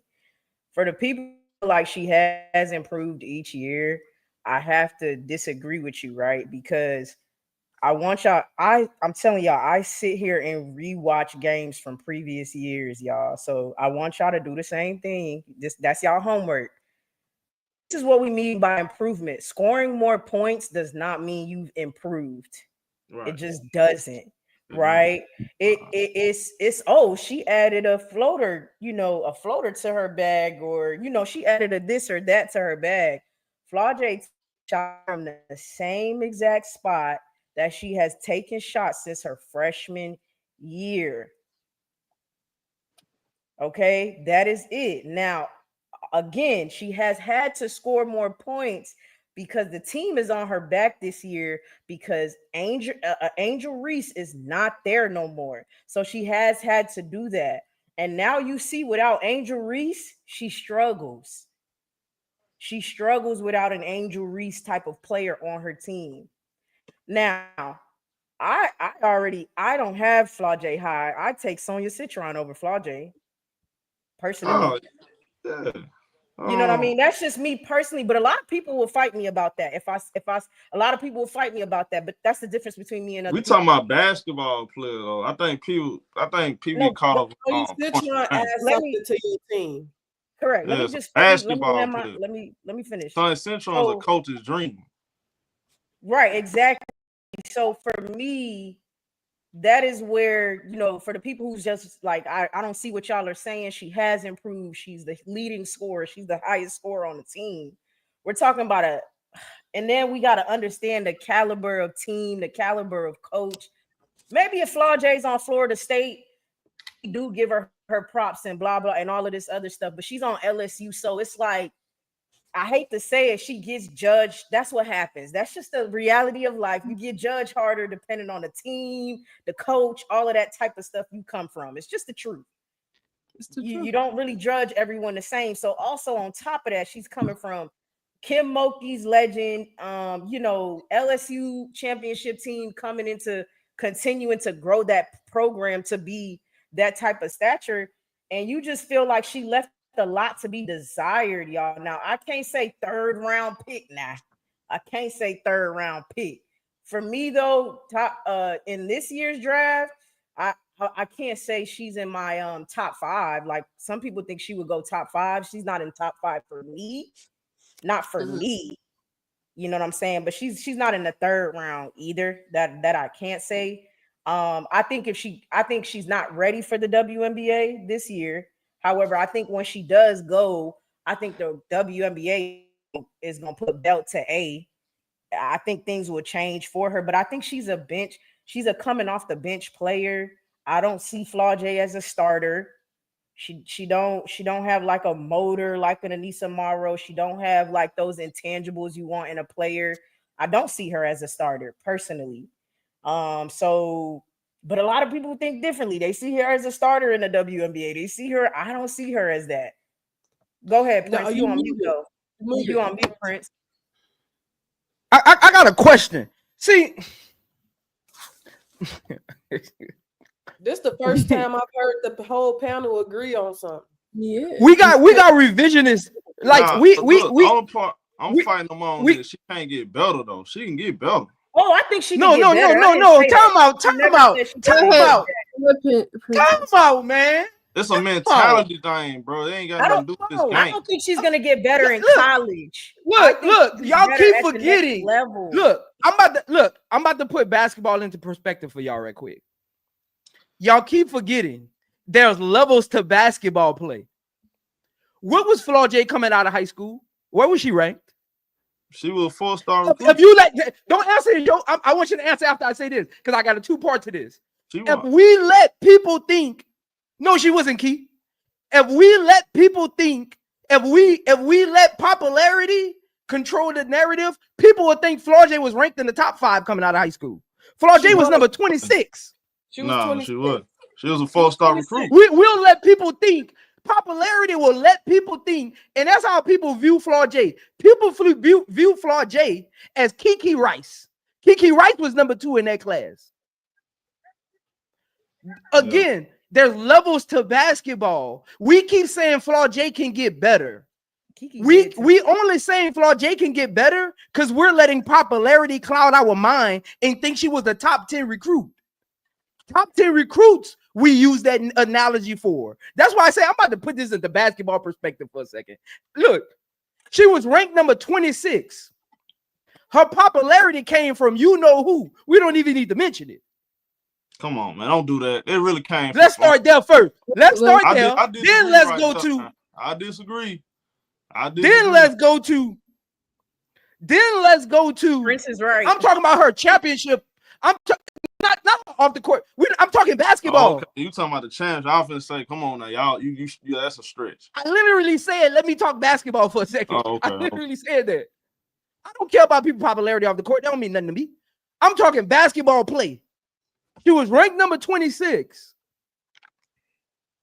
Her trajectory is probably plateaued. We're putting her trajectory like she can get top 10 better. Like that's where she was ranked coming out of high school. What if this is the Flau'jae that Flau'jae was supposed to become? But we keep creating analogies. We keep creating these 10-step programs where she can be a top 5 recruit. What if she's already at her peak? Well, shit. I mean, who to say she can't get better though? I mean, we make it seem think like she gets better in the W. It's over with. Like again, y'all not listening. Y'all not listening. Y'all listening to combat. I'm not saying she won't get better. I'm talking about how we create the analogy and we keep waiting on her to get better. I get all that. Why stress out about her getting better if she's already meet her plateau? Okay, we're gonna end it off with Showtime, guy. I'm saying is this though. Maybe, hey, look, this is all I'm saying. If you're gonna come back, bro, I'm gonna sit back and I'm gonna give her the whole year to show me that she can bring more to the game than just scoring. I mean, I don't know what her end goal is. If she come back and she does that, if she focus more on other aspects of the game, then I think all y'all gonna have to get y'all refund back. Yeah, I won't. You're gonna get your refund back. Cause that's a problem to me. We got it. Okay, well, I think everybody deserves a chance to show they can get better, right? Bro, I think you're taking this. Nobody's saying. I think it's going over your head or something. I'm not sure. Ain't nothing going over my head. I heard exactly what y'all saying. I'm talking to General right now. I think I'm talking to General. I think she can get better. If there's a chance. Now, if she don't get, then why hasn't she? Then why hasn't she? To me, it looks like she work on stuff she's already good at. All this talk about she working with Caitlin Clark and all this, that ain't doing nothing for her. Caitlin Clark don't play no defense. How you work? What you learning from her? What she need to do? Then why would she say that then? I told y'all this many times. She need guidance, bro. She need guidance. She needs somebody that she need to If sit back, Flau'jae didn't watch have the film. name, y'all would not be speaking this highly about her. If she didn't have the name, I put money on that. We just that's gotta, what I'm stuck on. y'all And, already know that. and going over there, I'm not saying I'm she really not. stuck We on that already know point. that.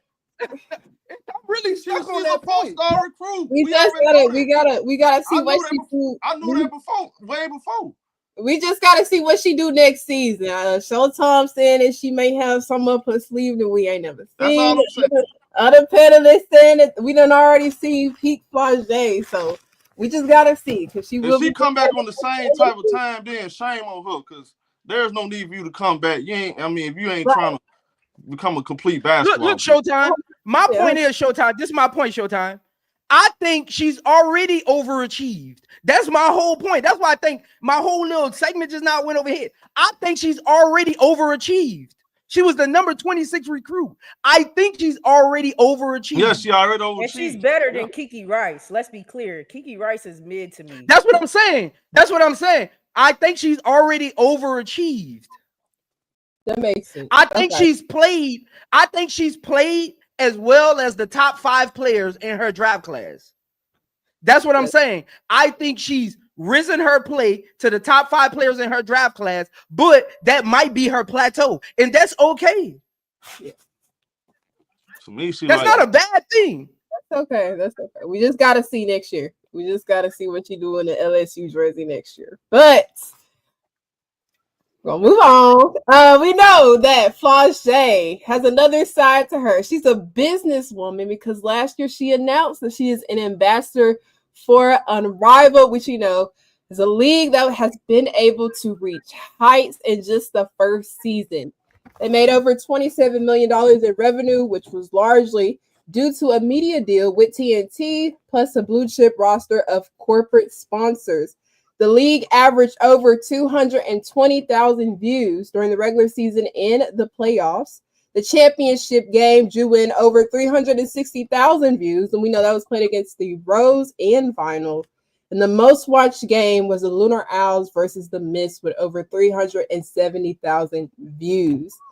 They did an estimated $1.4 or $1.5 million in merchandise. Seeing the success of with the rising stars and Clark, Reese, Rakia, and the incoming number 1 draft pick, Paige Bueckers, how can the WNBA learn from Unrivaled years 1 success?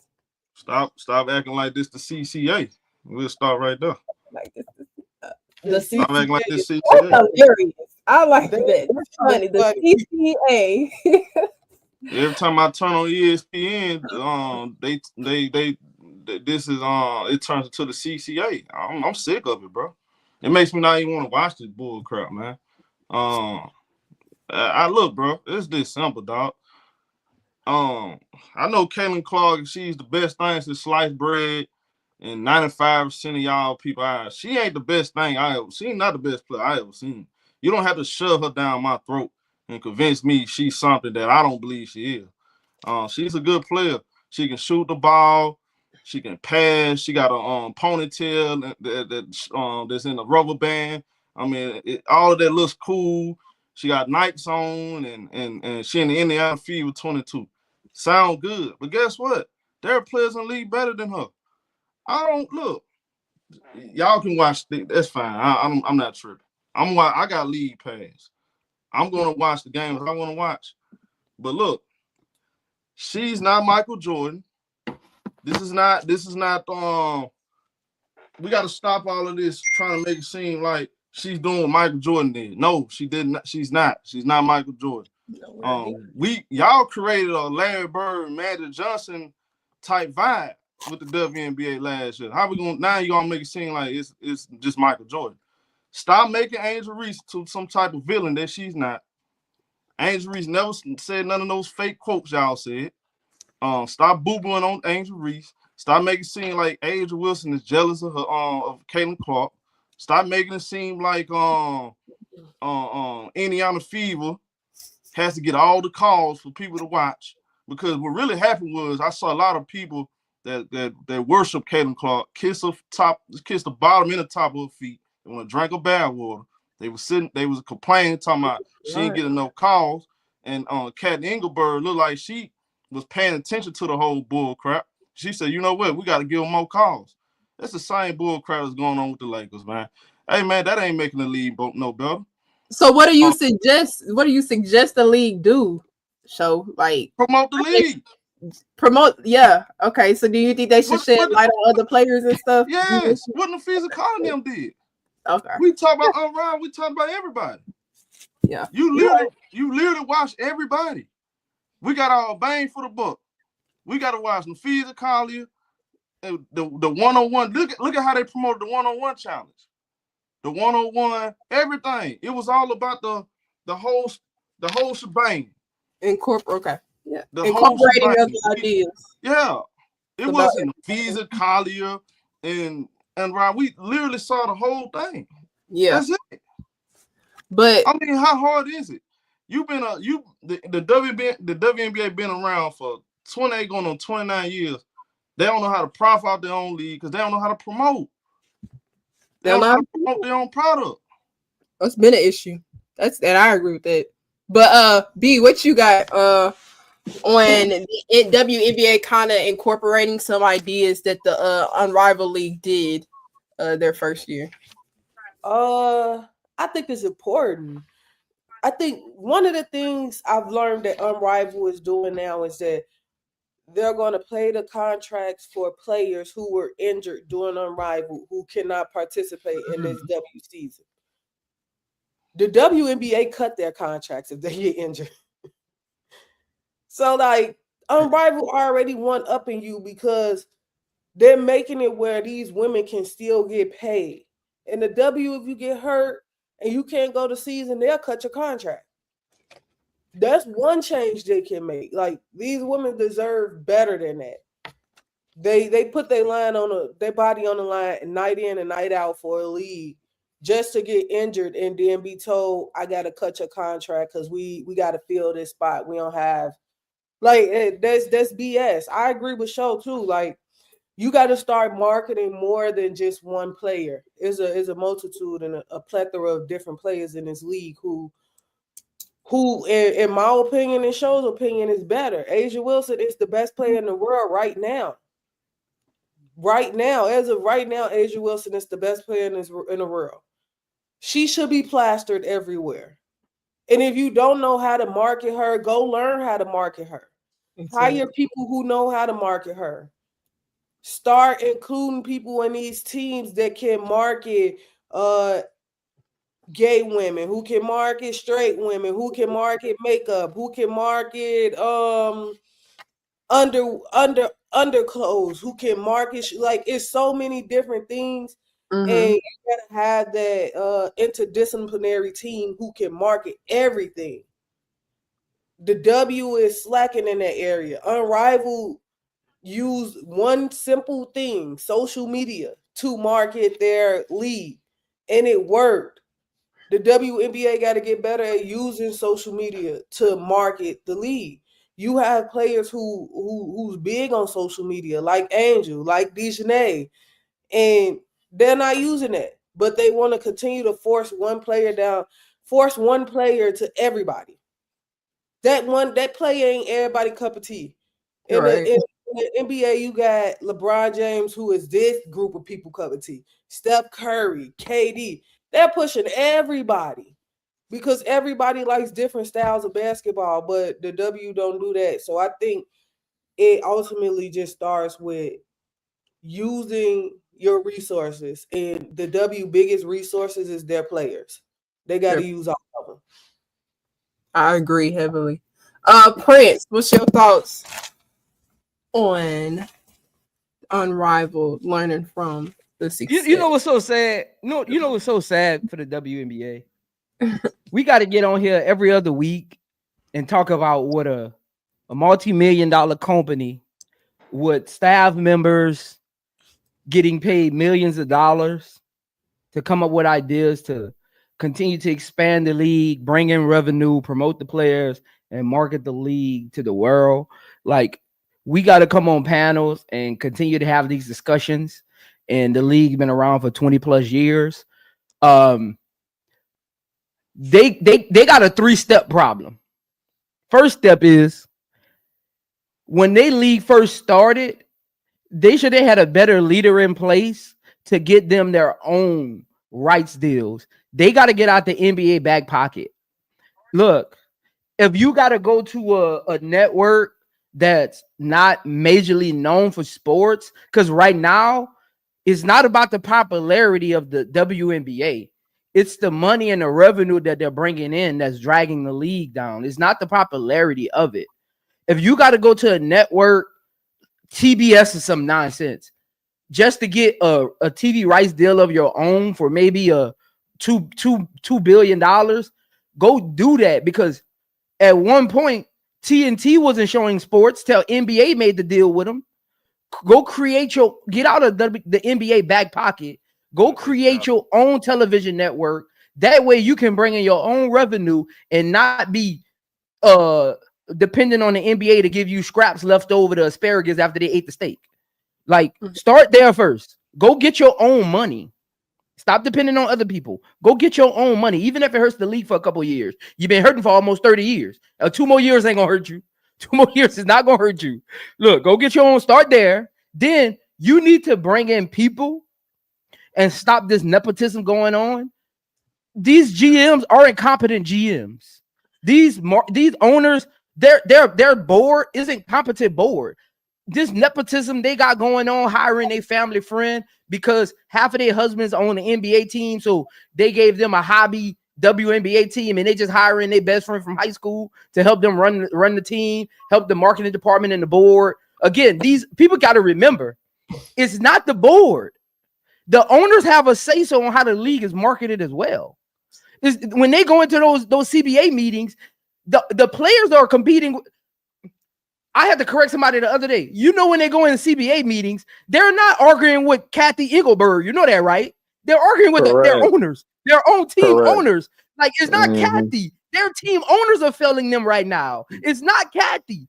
Look, they control Kathy. Kathy literally works for the owners, not the opposite. They don't. The owners don't work for Kathy.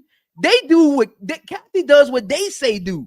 Not the other way around. It's a board of governors. It's literally common sense. I don't know why we got to have that conversation. That literally, I thought people knew that back in 2001. Like, but anyway, here nor there. Get out their pockets. Owners. Stop using this as a hobby. These are people's careers. This is their livelihoods. Like B said, these ladies are putting their bodies on the line. Everyday things that we don't see that they do behind the scenes as basketball players, up and down the court, traveling, working out, gotta eat right, injuries, rehab, recovery in the off season. A lot goes into playing basketball that people don't actually get to see because it's not national news. Like, you work harder in the off season than you do during the season. People don't know that, but you actually do. Look, step three is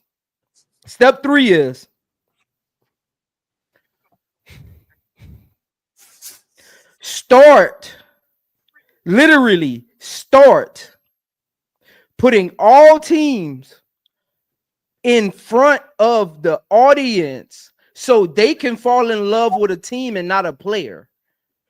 Put the teams in front of the audience, not the players, because the revenue is spread out between teams. If only 2 teams are getting revenue, that doesn't help the league. If 5 teams are getting revenue, that doesn't actually technically help the league. Only these owners are profiting off of it. The wealth needs to be spread around if you're going to really build it up. So if you still trying to showcase 1 to 2 teams because of certain players, that's not going to help the league. You have to give fans teams to root for. You have to build. Look, they're in a prime position in the social media area with social media darlings coming in from college. You got Angel Reese, Caitlin Clark, the Rakia Jacksons, the Cameron Brings. They already there. They're doing so much stuff off the court that you can leverage that to showcase all the other teams. Aaliyah Edwards was with the Mystics. Showcase that. Go do something with that. Like, go do something. Like, you got to showcase the teams. Because if you show, let me tell you what's gonna happen. Chicago Bulls was not the most popular team in the 80s. I'm sorry to burst people bubbles. They were not. I'm sorry to burst people bubbles. They were not. You got to showcase teams. If you're going to showcase players, that won't help your league. It doesn't make it money. Only those two owners are profiting. Put the dream in front of people. Atlanta has one of the highest audience fan bases in the world. Put Atlanta Dream in front of people. Even if you got to force a couple games, put them in front of people so people can see them. Again, they got a 3-step problem that they haven't solved yet. Like, come on, man. Like, I don't look. This is wild. Like, I'm lost for words. HD, I'm lost for words. HD, do you agree with some of the sentiments that's been said regarding what the league needs to do? Steal from Unrivaled and things like that. I disagree with following the NBA. The NBA ain't been doing well either. That's why they're going overseas. Yeah, well, the new 60% WNBA is owned by the NBA. 40% is owned by the rest of the teams. Yeah. Until they do, which is I'm going to just pull away and do my own thing and just take this loss for the next 2-3 years so I could bounce back. They're going to always be marketing the way the NBA wants them to market. Like, this is NBA marketing. Like, you're marketing 2 players who are new when you've always had other players in Asia Wilson. Prince is right. Atlanta, I'm surprised. I'm just shocked that they don't do nothing with Atlanta. Atlanta is a gumbo spot for like marketing and putting players there.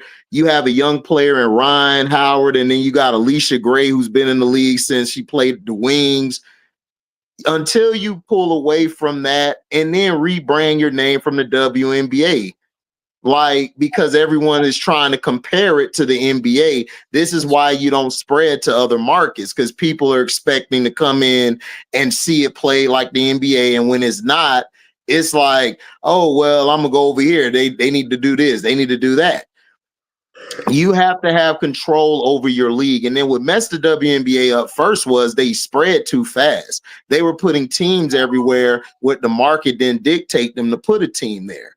Like the Miami Soul, the Orlando Miracle, which is now the Connecticut Sun, the Detroit Shock, which is now the Dallas Wings. So they don't know how to push the women, because for one, what Prince said, they're not trying to take this seriously. They need to bring in owners like a Mark Davis, like who's done wonders for Las Vegas, rebranded them, build a big practice facility. They need an owner like the size. Yeah, he gave it to his wife, but all she's been doing is adding people there. They got a facility there now. They got a facility that is like huge, state of the art. So you need to bring in owners like that. You got to get rid of these mom and pop owners who don't care about it, who is just their little side hustle, because a lot of it is. Like the Chicago Sky, B will tell you their management ain't, their ownership ain't great. They're terrible. There's other places that aren't doing well. So they've got to move away from the NBA being over them. Magic Johnson had to say, I got to come back and run it because y'all ain't doing your damn job. So until we get real owners in there, like when the NBA got their owners in there, like the Donald Sterling guy for the Clippers and other big name owners. Yeah, Donald Sterling's a racist, but they brought money that trickled down to other teams in the league. You have to bring in owners like that. You have to get up under this 60%, maybe own 80% of the league or 90%. Do something where you have control. Also, I've been saying it since day one. Fire Kathy Engelberger. Get rid of her. Bring somebody in who is attached and knows how to look at social media as well as delve into regular media. You got to get a better marketing team. This 1960 model, black versus white, is old. Look at college basketball. Let's just skip Unrivaled. Look at the college basketball. The ratings were up higher because we were able to see everybody actually play. We didn't need a narrative or agenda to push it like it's been the past 3 years. You got to know who Sundell was. You got to know who Betts and all of these players were. You got to know who the team, Duke team, Ashland, I'm not Ashland, but Ashland Jackson. You got to know who these players are and fell in love with them as opposed to years before.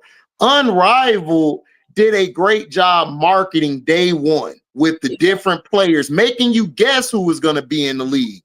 They made you feel a part of the league before it even started. I thought I was a member of Unrivaled because I'm trying to guess who the next person picked. Then look at the state-of-the-art weight rooms, the places for them to go dine. Like, they felt like they were being taken care of. The WNBA, I don't believe, in my honest opinion, they're going to change until they get their own ownership and until they say, let's pull away from the league. They've got to pull away from the NBA. The NBA is not going to do them any justice. They're going to let all this talent coming in go to waste. Watch what I tell you. They're going to let it go to waste if they're not careful, because Unrivaled might mess around. And what they're going to do is, what I'm seeing, what I think going to happen is they're going to try to use Unrivaled to push a lot of their players because they don't know how to do it. And to me, they need to let them do it. Like Britt, Stewie and them need to come in the room and show them how to do it. Until then, it's going to fail. Because I kind of agree with it. But Key, what's your thoughts? I mean, yeah, they covered a lot of ground, you know, between them, a lot of the stuff they need to touch on. I mean, I think marketing is going to be the biggest thing that they could take from Unrivaled. And I think ethos as well. They can take Unrivaled's ethos. Unrivaled ethos is clearly, you know, for the players, you know, by the players and for the players. And for that reason, is a huge part of why they're ran the way that they're ran, why they are so successful. And let's be clear, extremely successful. To break even in your first year of business is extreme. Don't worry about profit in your first year. That's not even something you worry about probably for like the first 5 to 10 years, depending on what kind of business you have.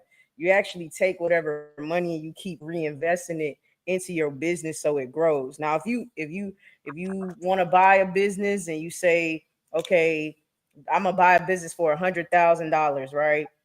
But it only profits $50,000 a year. So I'll break after 2 years, and then my third year I'll finally start making profit.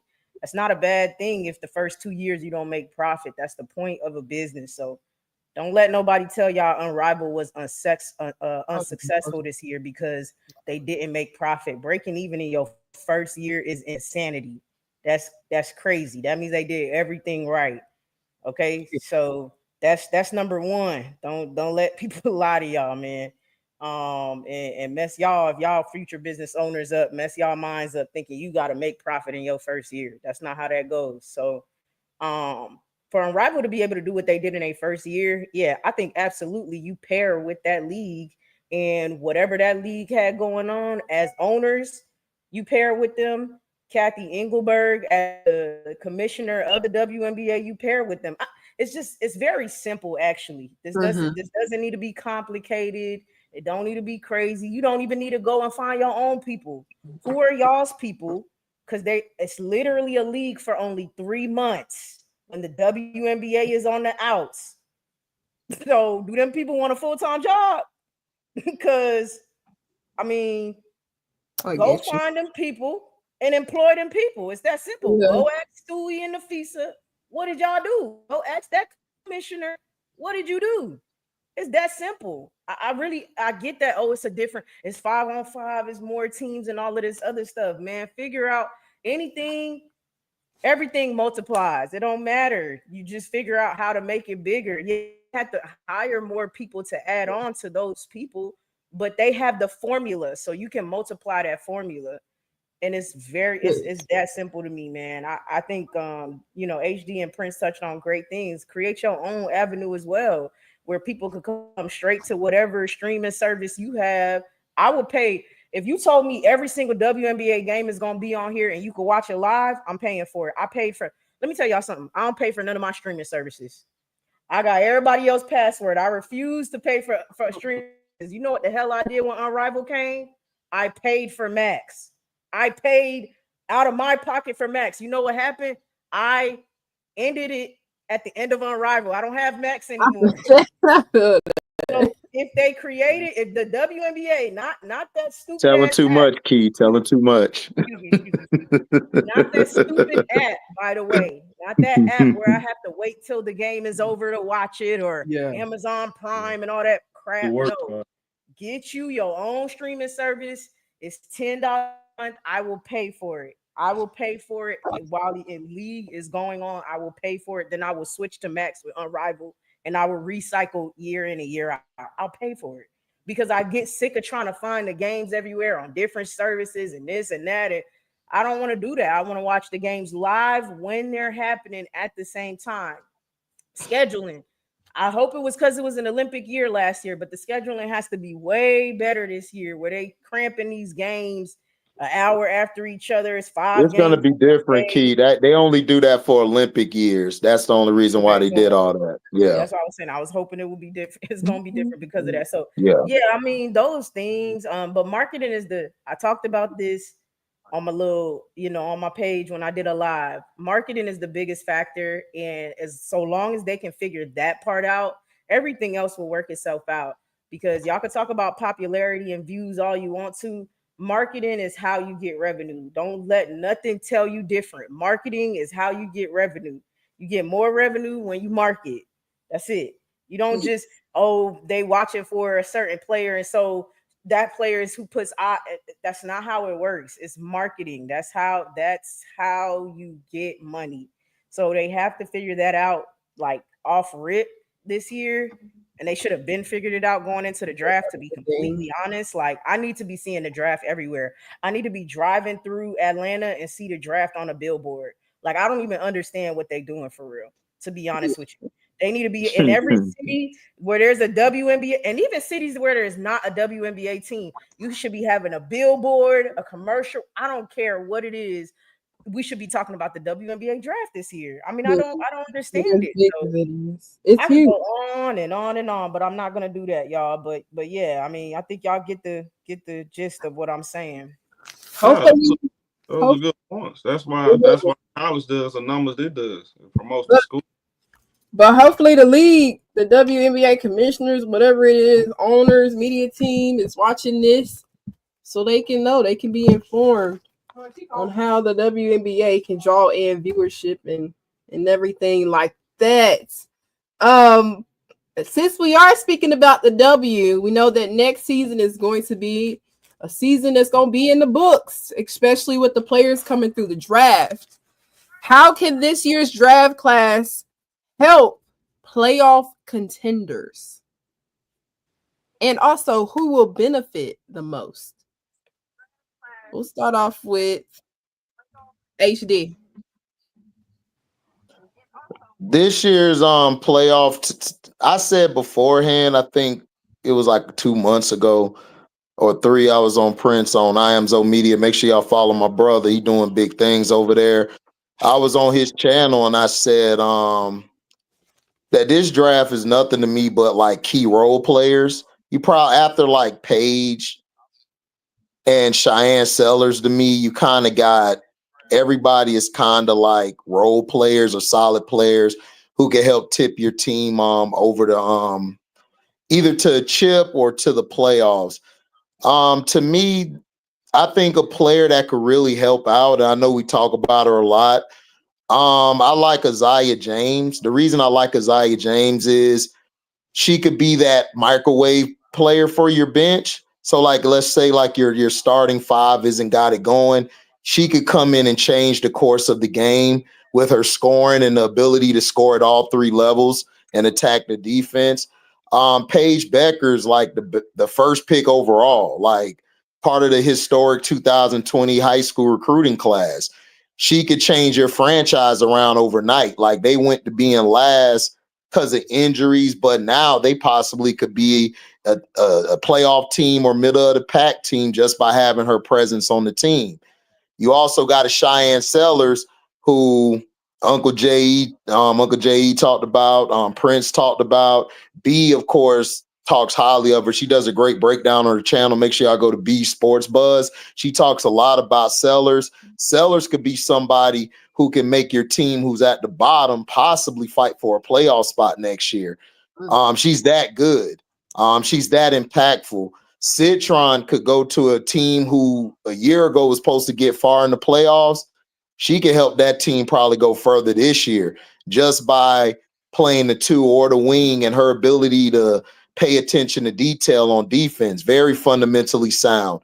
You also have some diamond in the roughs in a Sundell and possibly Haley Van Liff or Amore coming off your bench. They could be some heaters for your bench. You also got a Sanaya Rivers, who defensively could probably cover up 1 to 3. If you put her in the right situation, if you put her next to a team that is already good, like an Aces, she would be real good on the Aces. She would also be good on the Storm. She would also be good on the Sparks because the Sparks don't really have defense. That could really help them out when like Rakia or Kelsey Plum don't do what they're supposed to do. You also got some players that's overseas, Sifka, Malanga. They could come in, not probably right away, but they could be a 2 or 3 year project, which they help your team be better in 2 or 3 years. You also have a Diamond Johnson. I know she's undersized, but she could be a dog you bring in who could come off your bench in the second round and change life. So this draft here could make like teams like a Phoenix Mercury would really benefit from this draft because they don't have a real strong bench. They got a good 5, but not a strong bench. They don't. Grab a couple of role players in that draft and they'll be better. Showtime, what you got? The generational point guard, Olivia Miles. Man, she ain't even in the draft, man. Oh, she not? No, she's not in the draft. The generation Olivia Miles in it? Oh, I forgot she in the transfer portal. Okay, we can talk about it. Show, man. Show. Okay. You got to cut it out, Show. Okay. How can this year's draft class help playoff contenders? I'm going to give you a perfect scenario. The number 2 pick, Seattle. You know what kind of player they need? Sonny Centron. Jordan Horson, injured. You get a Sonny Centron, that'll be you talking far as to answer your question. That'll be cold right there. That'll be cold. That'll be cold. I like that. I'm looking at these other players in the picks. A lot of the veteran teams have traded their picks away. Like New York, they don't have their pick anymore. Chicago at number 10, I think they'll be a potential playoff team. I think they will be a playoff team. I think a player, whoever they draft though, probably won't get much. A whole lot of playing time though, because you look at Ariel Atkins and Vanna Sloot in the backcourt. Probably won't. They drop point guard. That ain't gonna be. He ain't gonna get 25 minutes a game. So I think out of the answer to your question is Seattle. If they draft Sonny Centron, if they smart, I'm taking Sonny Centron. I don't think if another guard, I don't think they need another. I mean, Sellers. I'm taking. If I was them, I'm gonna keep it short. Short and simple. Okay. If I'm Seattle, I'm taking Sonny Centron. Okay. This draft is a plug-in draft. Ain't nothing special about this draft. It's a draft full of role players. You got Paige, and you got everybody else. Everybody else. I feel that. Key, what's your thoughts on the upcoming draft and the playoff? Which teams you feel like could be playoff contenders if they draft the right piece? Yeah, I've been saying so I was saying Sonya Citron when Olivia Miles was in the draft though. I didn't see. I thought that was stupid. I thought Olivia Miles going to Seattle was stupid. I've always felt like that. I still feel like that. I thought Sonya Citron was the better, even with Jordan Horston healthy.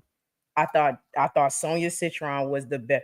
How do you win championships with a bench as well? Like Seattle's trying to get over the hump. They can't get over the hump. They can't get past Las Vegas, things of that nature. Sonya Citron is how you do that. Like, so That's I've the always pick. thought Sonya Citron, like I said, when Olivia Miles was in the draft, I always thought Sonya Citron should go there. But people are so stuck on what number somebody should or shouldn't go, and the lottery pick should be franchise players and all this other stuff. So because of that, me saying Sonya should go number 2 was insane.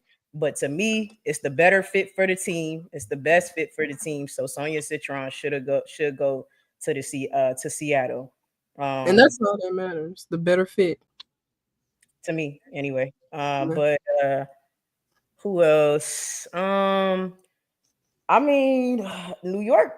I think New York already has put themselves in a great place. I don't know if anything else really pushes them over the edge for real. As far as teams that I see. Let me look at something real quick. Okay.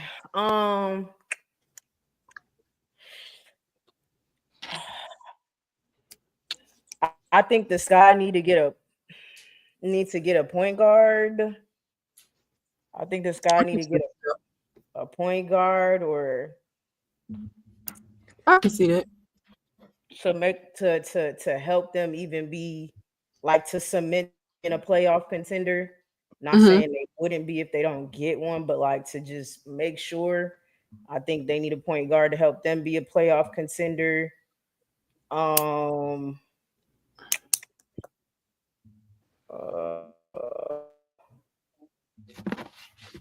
you That's got. all I can. Yeah, That's that's all all I you can think of for right now. Those valid. Those valid. B, what you got with the upcoming draft as well? I always go with the Sky first just because that's home team. Yeah. For the Sky, for me, I think the Sky needs 2 things. I think they need a backup point guard and a backup 4. I think those are 2 areas they need to address. Players in mind, I like Sundell and I like Sellers for the point guard position, whichever one of those they can get. And then for the 4, I like Fagan from South Carolina. I like her as a backup 4. Which she's one that I think will be available. One of the best that will be available later on in the draft, like 16, 22. And then probably adding like a 3-point shooter and like a Leah Nye somebody, I think won't hurt this roster. I think those 3 players don't do anything to this roster but kind of make it better. Yeah. I was looking at the draft order and I was looking at the teams that was on there. I'm like, okay, Washington is kind of in a rebuild. Golden State is a new team, not worried about them. Connecticut is in a rebuild, not worried about them. I'm looking at Los Angeles, and then I'm like Minnesota and Dallas. Minnesota would benefit from having a Sifka on their team. She shoots 3. She's 6'4". They need that. Dallas going to go after Paige. I think Dallas would benefit from having like a Pow on their team, adding Pow to their team for some 3-point shooter. But I was looking at a team that wasn't on this list that I was like, man, if they had draft picks, they could fill out their roster and be a better team. And it was Phoenix to me. Phoenix got good veteran piece. They got Satu, they got AT, they got Kai. They have nothing else. Nothing else. And Phoenix can use some draft picks. And I was thinking, like, man, if they had a draft pick, they can go after like an Anissa Morrow, Right. or Sanaya pieces. And I'm just like, unfortunate, but it's better for the Sky. One less team we got to worry about. Y'all feel that? Y'all feel that? Might trade for one. But that's true. Prince, who you got? I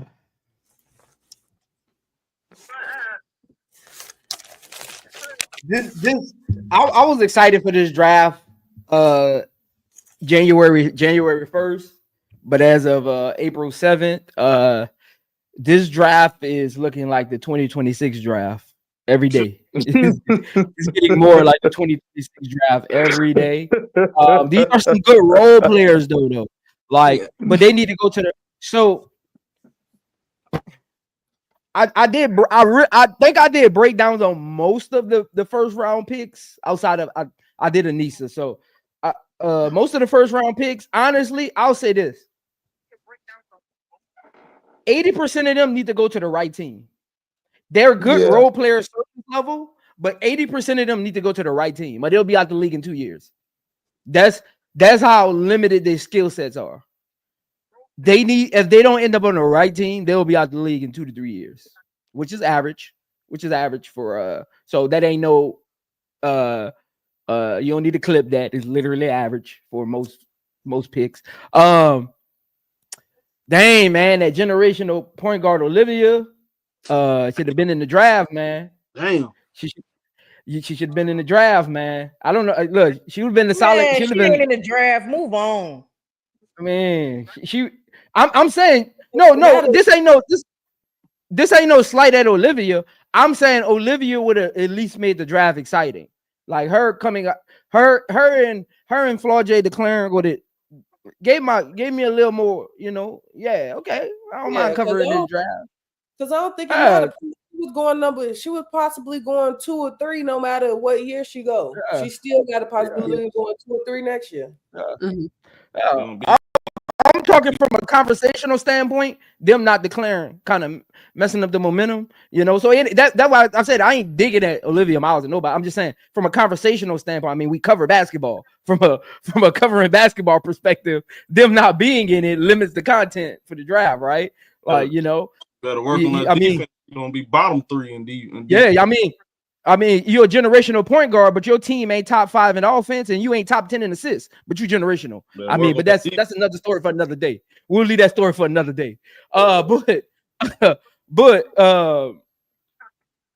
I think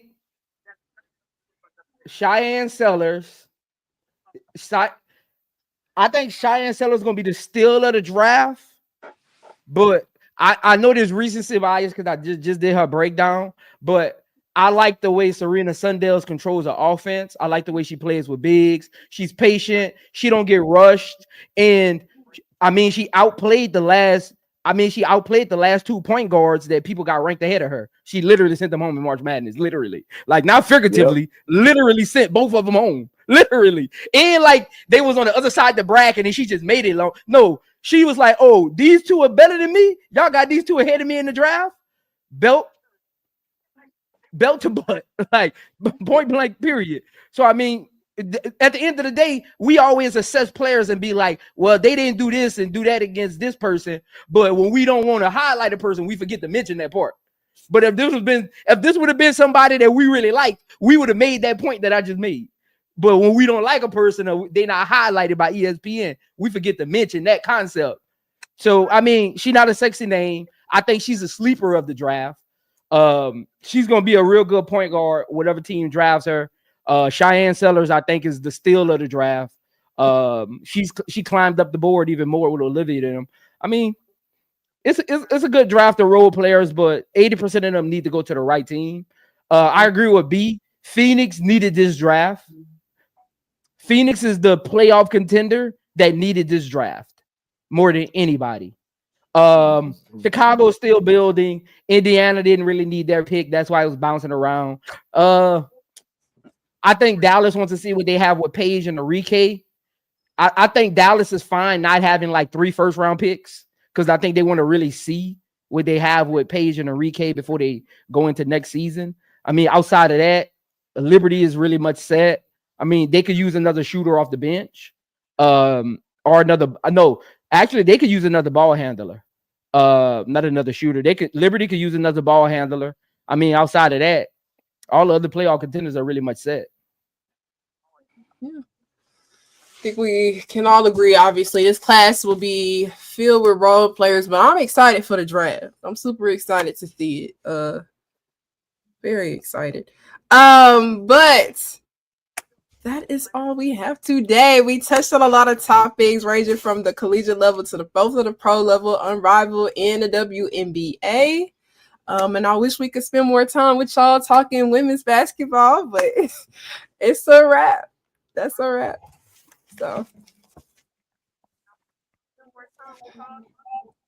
appreciate y'all. Showtime just gonna sit up in a corner and just smile. I'm waiting for the trailer to drop, man. I'm waiting for the trailer to drop, man. Make sure y'all like and subscribe. Also, like this video and subscribe to the YouTube channel. My fault. I was ready to talk about Living Miles for another hour, man. I want to talk about Living Miles. Oh my God. I'm about to talk about Living Miles, man. Hey, don't worry. We about to talk about her again because she about to go ruin another program. We gonna get to her again. She gonna get me off this live. I was told. So we gonna don't worry. We gonna get me off this live. Get me off this live. That's what I was told. Maybe I was misinformed. Shout out to everybody out there. Appreciate everybody tuning in. Star Who Central next Monday. Same thing, same time. Be here. Oh, we got a special for y'all. Next Monday. So make sure y'all tune in. Hit the subscribe button. Make sure y'all follow everybody on the platform. B, Key, Maria. If you want to go follow her on Twitter and watch her crash out every time John Morant does something crazy and getting suspended or get fined for it, make sure y'all follow on that. Follow my boy HD. He gonna give you the truth and deep dives on all women's sports. Prince is the one. And Key Facts, got the Key Facts. And B, she gonna keep cooking everybody. Y'all already know what time it is with me. Heavy Chevy, lights, camera, action, the hard pill to swallow. That's what it is. Shout out to everybody. I'm out of here. We out of here, man. Salute.